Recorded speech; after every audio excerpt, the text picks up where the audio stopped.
নতুন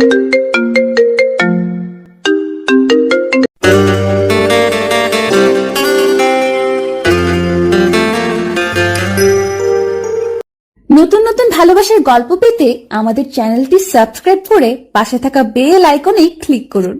ধন্যবাদ। প্লিজ আরিয়ান ভাইয়া, আমার হাতটা ছাড়ো, আমার ব্যথা লাগছে তো। আরিয়ান আরো শক্ত করে মাইশার হাত ধরল। মাইশা ব্যথা পেয়ে ঠুকরে কেঁদে উঠল। কাঁদো কাঁদো স্বরে আরিয়ানকে বলল, প্লিজ ভাইয়া, আমার হাতটা ছেড়ে দাও না, আমার খুব ব্যথা লাগছে। আরিয়ান মাইশাকে ওয়ালের সাথে চেপে ধরে বলল, তোর অনেক সাহস বেড়ে গেছে তাই না? খুব পাকনা গজিয়েছে তোর। অশ্রু মিশ্রিত চোখে ভ্যাবলা ক্লান্তের মতো ফ্যাল ফ্যাল করে আরিয়ানের দিকে তাকিয়ে আছে মাইশা। মাইশা বুঝতে পারছে না আরিয়ান ওর সাথে এমন ব্যবহার করছে কেন। মাইশা নিজেকে ছাড়ানোর অনেক চেষ্টা করলো, কিন্তু পারল না। শেষে কিছুটা চিল্লিয়ে মাইশা আরিয়ানকে বলল, তুমি আমার সাথে এরকম ব্যবহার করছো কেন বলো তো? কি করেছি আমি? আরিয়ান অগ্নি দৃষ্টি নিয়ে মাইশার গাল দুটো চেপে ধরে বলল, চুপ, একদম চুপ। আমার সাথে একদম আওয়াজ তুলে কথা বলবি না। কি করেছিস তুই? না, তুই আমার পিএ। তোর যত কাজ আর কথা শুধুমাত্র আমার সাথে। ম্যানেজারের সাথে তোর এত কথা কিসের রে? তোমার বিয়ে হয়েছে বলে কি তুমি আমার মাথা কিনে নিয়েছো? আমার কি কারোর সঙ্গে কথা থাকতে পারে না? আরিয়ান অগ্নি মূর্তি ধারণ করে মাইশাকে বলল, এই, তোকে আমি নিষেধ করেছি না এই অফিসের কোনো স্টাফের সাথে কথা না বলতে? তুই আমার কথা অমান্য করলি কেন বল? তুই কি ভুলে গেছিস তুই কোন পরিবারের মেয়ে? মাইশার প্রচন্ড পরিমাণে বিরক্ত লাগছে আরিয়ানের এই ব্যবহারে আর কথাগুলোতে। আরিয়ান সবসময় অপরাজিতার প্রতি একটা অধিকার ফলাতে চায়। আরিয়ান এমনিতেই অনেক গম্ভীর টাইপের, সবার কাছে ভালো আর ভদ্র হলেও মাইশার কাছে যেন একটা আতঙ্ক। সব সময় মাইশাকে শাসনের উপরে রাখে আরিয়ান। সেই ছোটবেলা থেকেই আরিয়ান মাইশার সাথে এমন করে। মাইশা আরিয়ানের ফুফাতো বোন। মাইশার বাবা আর মা দুজনেই ছোটবেলায় মারা গেছে। হঠাৎ করে মাইশার বাবা, তাই আরিয়ানের বাবা আজমত সাহেব মাইশাকে কোথাও যেতে দেননি, নিজের বাড়িতেই রেখে দিয়েছিলেন। তাই ওর বাবা আর মা মারা যাবার পর থেকেই মাইশা তার মামা আজমত সাহেবের বাড়িতেই থাকে আর তাদের অফিসেই চাকরি করে। কারণ মাইশার এইভাবে মামা আর মামির উপরে বসে খেতে তার বিবেকে খুব বাধে। তাই তার মামা প্রাইভেট অ্যাসিস্ট্যান্টের পোস্টটা মাইশাকে দিয়েছিল। তার মামার বয়স হয়ে যাওয়াতে অফিসের সমস্ত দায়িত্ব ও তার ছেলে আরিয়ানকে বুঝিয়ে দিয়েছে। আরিয়ান এখন মাইশাকে যেন তার প্রাইভেট অ্যাসিস্ট্যান্ট নয়, তার প্রাইভেট সম্পত্তি মনে করে। আরিয়ান সবসময় মাইশার সব ব্যাপার নিয়ে একটু বেশিই বাড়াবাড়ি করে, যা একদমই পছন্দ নয় মাইশার। কই, মাইশা তো কখনো ওর কোনো ব্যাপারে নাক গলায় না, তাহলে আরিয়ান কেন মাইশার সব ব্যাপারে নাক গলাতে আসে? মাইশা খুব স্বাধীন চেতা মনের একটা মেয়ে, স্বাধীনভাবে নিজের জীবনটাকে উপভোগ করতে চায়, কিন্তু সেই স্বাধীনতায় হস্তক্ষেপ করে আরিয়ান। আজকে আরিয়ানের এই বাড়াবাড়িটা একদমই সহ্য হচ্ছে না মাইশার কাছে। আজকে আরিয়ানের বাড়াবাড়িটা একদম মাত্রাতিরিক্ত হয়ে গেছে মাইশার কাছে। মাইশা একবার ভেবেছিল এখান থেকে চলে যাবে, কিন্তু কোথায় যাবে? তার যে আর যাবার কোনো জায়গা নেই। আর তাছাড়াও তার মামা আর মামি তাকে অনেক ভালোবাসে, তাদেরকে ছেড়ে যেতেও ইচ্ছে করে না। কিন্তু আর কতদিন সহ্য করবে মাইশা? কি মনে করে কি সে নিজেকে? তাদের বাড়িতে থাকে বলে সে যা ইচ্ছা তাই করবে? মাইশা কিছুটা সাহস নিয়ে রাগ দেখিয়ে আরিয়ানকে বলল, আরিয়ান ভাইয়া, তোমার সমস্যাটা কি? তুমি কেন এরকম করো আমার সাথে? আরিয়ান দাঁতে দাঁত চেপে মাইশাকে বলল, তুই আমার কাছে কৈফিয়ত চাচ্ছিস? তোর সাহস কি করে হয় এই আরিয়ান চৌধুরীকে প্রশ্ন করার? তুই কি ভুলে গেছিস আমি তোর বস? আর একটা কথাও না বলে এখন বাসায় চল, তারপর ওই ম্যানেজারকে আমি দেখে নিচ্ছি। এই বলে আরিয়ান মাইশার হাতটা আবার শক্ত করে ধরল। মাইশা আর নিজেকে সংযত রাখতে পারল না। এক ঝটকায় আরিয়ানের হাত থেকে নিজের হাত সরিয়ে নিয়ে বলল, দেখো আরিয়ান ভাইয়া, এই বাড়াবাড়িগুলো কিন্তু আমার একদমই ভালো লাগছে না। আমি যাব না তোমার সাথে, তুমি চলে যাও, আমি একাই বাসায় চলে যেতে পারবো। আর আমি একটা কথা বুঝতে পারছি না, তুমি কেন শুধু শুধু রিয়াদ ভাইয়ের উপর ক্ষেপে আছো? উনি এমন কি করেছে? আরিয়ান মাইশাকে জোরে একটা ধমক দিয়ে বলল, চুপ, আর একটা কথাও বলবি না। খুব সাহস বেড়ে গেছে তোর না? আজকে বাসায় চল। এই বলে আরিয়ান অফিস থেকে হাত ধরে টেনে নিয়ে মাইশাকে গাড়িতে বসালো। আরিয়ানের রাগে যেন গা ফেটে যাচ্ছে। মাইশাকে অনেকবার নিষেধ করেছিল কোনো ছেলের সাথে কথা না বলতে, কোনো ছেলের সাথে মাইশাকে একদম সহ্য করতে পারে না আরিয়ান। সিসি ক্যামেরায় মাইশাকে ম্যানেজারের সাথে হেসে হেসে কথা বলতে দেখে আরিয়ানের মাথায় রক্ত উঠে গিয়েছিল। আরিয়ানের সাথেও তো এত সুন্দর করে হেসে কখনো কথা বলে না মাইশা। আরিয়ান দেখতে তো কোনো দিক থেকে খারাপ নয়, দেখতে যেমন সুন্দর তেমন স্মার্ট।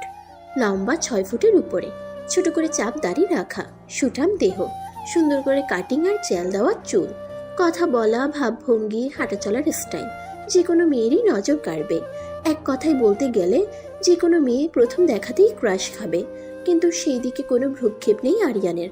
আরিয়ানের ভালো লাগা, আকর্ষণ সবকিছু মাইশাকে ঘিরে। কেমন একটা অজানা টান আর অনুভূতি কাজ করে মাইশার জন্য আরিয়ানের মনে। আরিয়ান মাইশাকে বারবার করে নিষেধ করেছিল কোনো ছেলের সাথে কথা না বলতে, কিন্তু মাইশা আরিয়ানের নিষেধ অমান্য করে। ম্যানেজারের সাথে মাইশাকে এত হাসাহাসি করে কথা বলতে দেখে যেন সরাসরি আরিয়ানের কলিজায় গিয়ে লাগলো। এই দৃশ্য সহ্য করতে না পেরেই মাইশার সাথে এমন ব্যবহার করেছে আরিয়ান। মাইশাকে গাড়িতে উঠিয়ে জোরে জোরে গাড়ি ড্রাইভ করতে লাগলো আরিয়ান। আরিয়ানের এত জোরে গাড়ি ড্রাইভ করতে দেখে মাইশা ভয় পেয়ে গেল। মাইশা আরিয়ানকে বলল, প্লিজ আরিয়ান ভাইয়া, আস্তে গাড়ি চালাও, আমার খুব ভয় লাগছে। মাইশার কোনো কথাই কানে নিল না আরিয়ান। মাইশা ভয় পেয়ে আরিয়ানের হাত চেপে ধরলো। হঠাৎ আরিয়ান জোরে গাড়িটা ব্রেক করলো।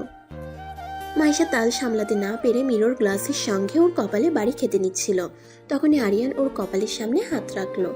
মাইশা ভয়ে চোখ বন্ধ করে আছে। খুব মায়াবী লাগছিল ওর মুখটা দেখতে। ওর মুখে কিছুটা বিরক্তির ছাপও স্পষ্ট। হঠাৎ ধাক্কা লাগার কারণে কিছুটা চুল কপালের উপরে এসে এলোমেলোভাবে ছড়িয়ে পড়েছে। সব মিলিয়ে মাইশাকে খুব সুন্দর লাগছে দেখতে। আরিয়ান এক দৃষ্টিতে মাইশার দিকে তাকিয়ে আছে। মাইশার সেই দিকে কোনো খেয়াল নেই। ওর দৃষ্টি সামনের দিকে স্থির।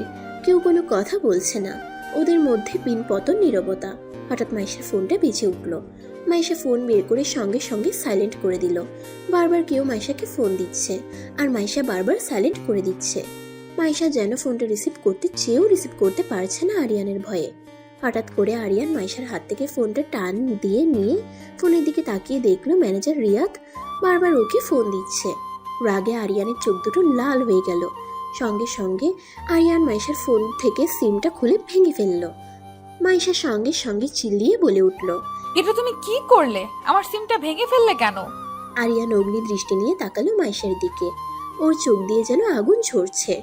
ওই আগুনে যেন মাইশাকে এখনই ও পুড়িয়ে মারবে। মাইশা ওর ফোনটা নেবার জন্য হাত বাড়াতে যাবে, তখনই আরিয়ান ওর ফোনটা গাড়ির জানলা দিয়ে বাইরে ফেলে দিল। মাইশা ওর ফোনটা আনার জন্য গাড়ি থেকে নামতে যাবে, তখনই আরিয়ান ওর চুলের মুঠি ধরে ওকে বলল, কোথায় যাচ্ছিস? হ্যাঁ, খুব শখ না তোর রিয়াদের সাথে কথা বলার? মাইশা ওর চুলে ব্যথা পেয়ে কাতরাতে কাতরাতে বলল, আমার খুব ভয় লাগছে আরিয়ান ভাইয়া, ছাড়ো প্লিজ। আরিয়ান ওর কোনো কথাই পাত্তা না দিয়ে নিজের ঠোঁট ওর ঠোঁটে ডুবিয়ে দিল। হঠাৎ জোরে একটা কামড় বসিয়ে দিল মাইশার ঠোঁটে। মাইশা ব্যথায় কুকড়ে উঠল। মাইশার ঠোঁট আরিয়ানের দখলে, তাই মাইশা ব্যথায় ছটফট করতে লাগলো। প্রায় 15 মিনিট পর আরিয়ান মাইশাকে ছেড়ে দিল। মাইশার সঙ্গে সঙ্গে তার ঠোঁট চেপে ধরল। মাইশার ঠোঁট কেটে রক্ত পড়ছে। আরিয়ান ওর ঠোঁটটা বৃদ্ধা আঙ্গুলি দিয়ে এপাশ থেকে ওপাশ মুছে দিয়ে মাইশার গাল দুটো চেপে ধরে বলল, এরপর থেকে কোনোদিন যদি আমার কথার অবাধ্য হয়েছিস, আমার অপছন্দের বাহিরে কোনো কাজ করেছিস, তাহলে তার ফল এর থেকে অনেক বেশি ভয়ানক হবে। আরিয়ানের ঠোঁটের কোণে টেবিল মার্কা একটা হাসি দিয়ে আমার গাড়ি চালাতে শুরু করলো। মাইশার চোখ দিয়ে পানি গড়িয়ে পড়ছে। মাইশার নিজেকে যেন খাঁচায় বন্দি একটা পাখির মতো মনে হচ্ছে, যেখানে তার বিন্দু মাত্র স্বাধীনতা নেই। তার জীবনের সকল স্বাধীনতা আর সকল সিদ্ধান্ত যেন আরিয়ান নিয়ে বসে আছে। মাইশার খুব কষ্ট লাগছে তার ফোনটার জন্য। ফোনটা সে প্রথম বেতনের টাকা পেয়ে কিনেছিল। আরিয়ান তার বড়লোক মামার ছেলে, তার কাছে এই সামান্য ফোন কিছুই না, কিন্তু মাইশার কাছে অনেক কিছু। কিছুক্ষণ পর ওরা বাড়িতে পৌঁছে গেল। মাইশা দ্রুত গাড়ি থেকে বের হয়ে দৌড়ে ওর রুমে চলে গেল। মাইশাকে এভাবে দৌড়ে রুমে চলে যেতে দেখে আরিয়ানের ছোট বোন আলিয়া বুঝতে পারল তার ভাই অবশ্যই মাইশাকে আবার কিছু না কিছু বলেছে। তার ভাইটাকে নিয়ে আলিয়া আর পারে না। কেন যে ও মাইশার সাথে এমন করে? মাইশার প্রতি যখন ওর এতই ভালোবাসা, তাহলে কেন মাইশাকে ওর মনের কথাটা বলে দিচ্ছে না? কথাগুলো ভাবতে ভাবতে মাইশার রুমের দিকে গেল আলিয়া। মাইশা তার বাবা আর মায়ের ছবিটা বুকে নিয়ে অঝরে কাঁদছে। আজ নিজেকে এই পৃথিবীতে বড় অসহায় আর নিঃস্ব লাগছে মাইশার। মাইশা তার বাবা আর মায়ের ছবিতে হাত বুলাতে বুলাতে বলল, মা বাবা তোমরা কেন তোমাদের সাথে আমাকে নিয়ে গেলে না? তাহলে তো আজকের এই দিনটা আমাকে দেখতে হতো না। প্রতিনিয়ত যে আমি ভেতরে ভেতরে শেষ হয়ে যাচ্ছি, আমি যে এটা বোঝাতেই পারছি না যে আমারও একটা মন আছে, আমারও ইচ্ছে করে স্বাধীনভাবে বাঁচতে। আমার জীবনটা যেন একটা বন্দি পাখির মতো হয়ে গেছে, আমি যে আর পারছি না। কথাগুলো বলছে আর মাইশার চোখ দিয়ে অঝরে অশ্রু ধরা ঝরে পড়ছে। তখনই আলিয়ার আগমন ঘটল। আলিয়া মাইশার কাঁধে হাত রাখলো। মাইশা সঙ্গে সঙ্গে নিজের চোখের পানিটা মুছে নিল। আলিয়া মাইশাকে ওর দিকে ঘুরিয়ে বলল, মাইশা, ভাইয়া তোকে আজকেও বকাবকি করেছে তাই না? মাইশা আলিয়াকে জড়িয়ে ধরে কেঁদে দিল। এই বাড়িতে একটা মাত্র আলিয়ার সাথে মাইশা একটু মন খুলে কথা বলতে পারে, নিজের মনের কষ্টটা একটু হলেও শেয়ার করতে পারে। আলিয়া মাইশার চোখের পানিটা মুছিয়ে দিয়ে বলল, কি হয়েছে মাইশা, বলতো আমাকে। ভাইয়া কি আজকেও তোকে অনেক বকেছে? মাইশা কান্নারত কণ্ঠে বলল, শুধু কি বকা, আজকে আরিয়ান ভাইয়া তো আমার গায়ে হাত পর্যন্ত তুলেছে। আচ্ছা আলিয়া, আমি তোদের বাসায় আছি বলেই কি আরিয়ান ভাইয়া আমার সাথে যা ইচ্ছা তাই করবে? এভাবে বলিস না মাইশা, তুই ভুল ভাবছিস ভাইয়াকে। ভাইয়া যা করে তোর ভালোর জন্যই করে, তুই একদিন না একদিন ঠিক বুঝতে পারবি। মাইশা কিছুটা রাগ নিয়ে আলিয়াকে বলল, এমন ভালো আমার দরকার নেই আলিয়া, যেখানে কোনো স্বাধীনতা থাকে না, মানুষের কোনো মূল্যায়ন থাকে না, যেভাবে ইচ্ছা তার সাথে খারাপ ব্যবহার করে, সেই ভালোর আমার কোনো প্রয়োজন নেই আলিয়া। হঠাৎ কিছু ভেঙে যাওয়ার আওয়াজ আসে মাইশার ঘরের সামনে থেকে। ওরা মাইশার ঘরের সামনে এগিয়ে গিয়ে দেখলো একটা ফুলদানি মাইশার ঘরের সামনে ভেঙে টুকরো টুকরো হয়ে পড়ে আছে। আলিয়া বুঝতে পারলো তার ভাই অবশ্যই এতক্ষণ এখানে দাঁড়িয়ে দাঁড়িয়ে ওদের কথা শুনছিল। মাইশার কথাগুলো আরিয়ান সহ্য করতে না পেরে তার রাগটা এই ফুলদানির উপর ছেড়েছে। মাইশা ফুলদানিটার দিকে চোখ বড় বড় করে তাকিয়ে আছে। এটা তো সেই ফুলদানিটা যেটা কিছুদিন আগে রিয়াদ তাকে গিফট করেছিল। আরিয়ান এই ফুলদানিটাকেও ছাড়লো না। এই ফুলদানিটা কি দোষ করেছিল? এই ফুলদানিটা খুব পছন্দের ছিল মাইশার। আরিয়ান তার পছন্দের জিনিসগুলো সব এক এক করে নষ্ট করে দিচ্ছে। তখন ফোন, আর এখন এই ফুলদানি। আরিয়ান আর কতই এভাবে অত্যাচার করবে তার উপরে। আরিয়ান রাগে গজগজ করতে করতে রুমের এই পাশ থেকে ওপাশ হাঁটছে। আরিয়ানের ইচ্ছা করছিল সব ভেঙে চুরে চুরমার করে দিতে। আরিয়ান রাগে কটমট করতে করতে বলল, খুব শখ না তোর অন্যের দেয়া জিনিস খুব সুন্দর করে নিজের কাছে সাজিয়ে রাখার? তোর শখের জিনিসটা তো ভেঙে গেল। এইভাবে সব কিছু ভেঙে চুরে চুরমার করে দেব আমি ছাড়া তোর জীবনে অন্য কোনো কিছু প্রাধান্য পেতেই পারে না। মুক্তি চাস না তুই আমার কাছ থেকে? রিয়াদ আরো বেশ কয়েকবার মাইশার ফোনে কল দিল, কিন্তু কিছুতেই মাইশার ফোনে কল ঢুকাতে পারছে না রিয়াদ। রিয়াদ এক বুক হতাশা নিয়ে মনে মনে আওড়ালো, কেন যে মাইশা নিজের ফোনটা বন্ধ করে রেখেছে বুঝতে পারছি না। আমার যে মাইশার সাথে কথা বলা ছাড়া মোটেও ভালো লাগছে না। কেমন যেন পাগল পাগল লাগছে নিজের কাছে। মাইশা কি ওর মনের কথা বোঝে না? যত দ্রুত সম্ভব মাইশাকে ওর মনের কথা বলে দিতে হবে। ঠোঁটের কোণে খুব ব্যথা করছে মাইশার। মাইশা আয়নার সামনে দাঁড়িয়ে দেখলো ওর ঠোঁটটা অনেকটা ফুলে গেছে। মাইশা একটা মলম বের করে ওর ঠোঁটে লাগিয়ে দিল। টপ করে 2 ফোঁটা চোখের পানি গড়িয়ে পড়লো মাইশার চোখ থেকে। মাইশা নিজ মনে ভাবছে কবে তার মুক্তি মিলবে এখান থেকে। এদিকে আরিয়ানের রাগ কমে যেতেই কেমন যেন একটা খারাপ লাগা কাজ করছে আরিয়ানের মনের মধ্যে। আজকে মাইশার সাথে ও অনেক বেশি রাফ বিহেভ করে ফেলেছে। আরিয়ানের উচিত ছিল নিজের রাগটাকে কিছুটা কন্ট্রোলে রাখার, কিন্তু কি করবে? আরিয়ানের রাগের মধ্যে লুকিয়ে থাকা ভালোবাসাটা যে মাইশা বুঝতেই চায় না। একটা অপরাধবোধ কাজ করছিল আরিয়ানের মনের মধ্যে। কিভাবে যে মাইশার কাছে সরি বলবে বুঝতে পারছে না আরিয়ান, কিন্তু যেভাবেই হোক আরিয়ানকে মাইশার কাছে সরি বলতেই হবে, তা না হলে আরিয়ান শান্তি পাচ্ছে না। আরিয়ান সঙ্গে সঙ্গে মাইশার রুমের দিকে চলে গেল, কিন্তু রুমে যেয়ে মাইশাকে পেল না আরিয়ান। মাইশাকে খুঁজতে খুঁজতে ছাদে যেয়ে দেখলো মাইশা মন খারাপ করে ছাদের এক কোণে দাঁড়িয়ে আছে। আরিয়ান মাইশার কাছে এগিয়ে গেল। মাইশা আরিয়ানকে দেখা মাত্রই ছাদ থেকে চলে যাচ্ছিল। তখনই আরিয়ান মাইশার হাত টেনে ধরল। মাইশার সঙ্গে সঙ্গে তীক্ষ্ণ কণ্ঠে বলে উঠল, আরিয়ান ভাইয়া আমার হাতটা ছাড়ো, আমি নিচে যাব। আরিয়ান হঠাৎ মাইশার সামনে দুই কানে ধরে হাঁটু গেড়ে বসে পড়ল। মাইশা অবাক হয়ে আরিয়ানের দিকে তাকিয়ে আছে। আরিয়ান তার দুই কানে ধরে আবেগ মাখা কণ্ঠে বলল, I am very sorry Maisha, really I am so sorry, please forgive me, please. Maisha শুধু অবাক হয়ে আরিয়ানকে দেখে যাচ্ছে। মাইশা কি বলবে ভেবে পাচ্ছে না। তখন আরিয়ান তার সাথে ওই রকম ব্যবহার করলো। একটু আগে তার শখের ফুলদানিটা আছাড় মেরে ভেঙে ফেললো, এখন আবার তার কাছে সরি বলছে। মাইশা কিছু বলছে না, চুপ করে দাঁড়িয়ে আছে। কিরে কথা বল। সরি বললাম তো। সত্যি আমার তোর সাথে এমনটা করা একদম ঠিক হয়নি। আমি আমার ভুলটা বুঝতে পেরেছি। এখন কি কান ধরে উঠবস করলে খুশি হবি? আরিয়ান আবার মাইশাকে বলল। এই বলে আরিয়ান কান ধরে উঠবোস করতে যাচ্ছিল, তখনই মাইশা তাকে থামিয়ে দিয়ে বলল, ব্যাস, হয়েছে হয়েছে, আর তো ঢং করতে হবে না। তোর জন্য আমি সব কিছু করতে পারি রে, কিন্তু তুই বুঝিস না। কি বুঝবো?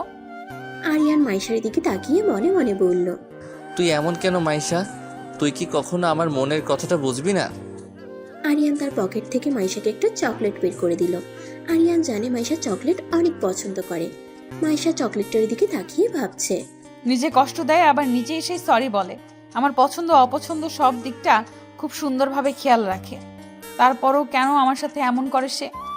মাইশা আরিয়ানের হাত থেকে চকলেট নিয়ে খেতে শুরু করলো। আরিয়ান এক দৃষ্টিতে মাইশার চকলেট খাওয়া দেখছে। চকলেট খেতে খেতে কিছুটা চকলেট মাইশার ঠোঁটে লেগে গেল।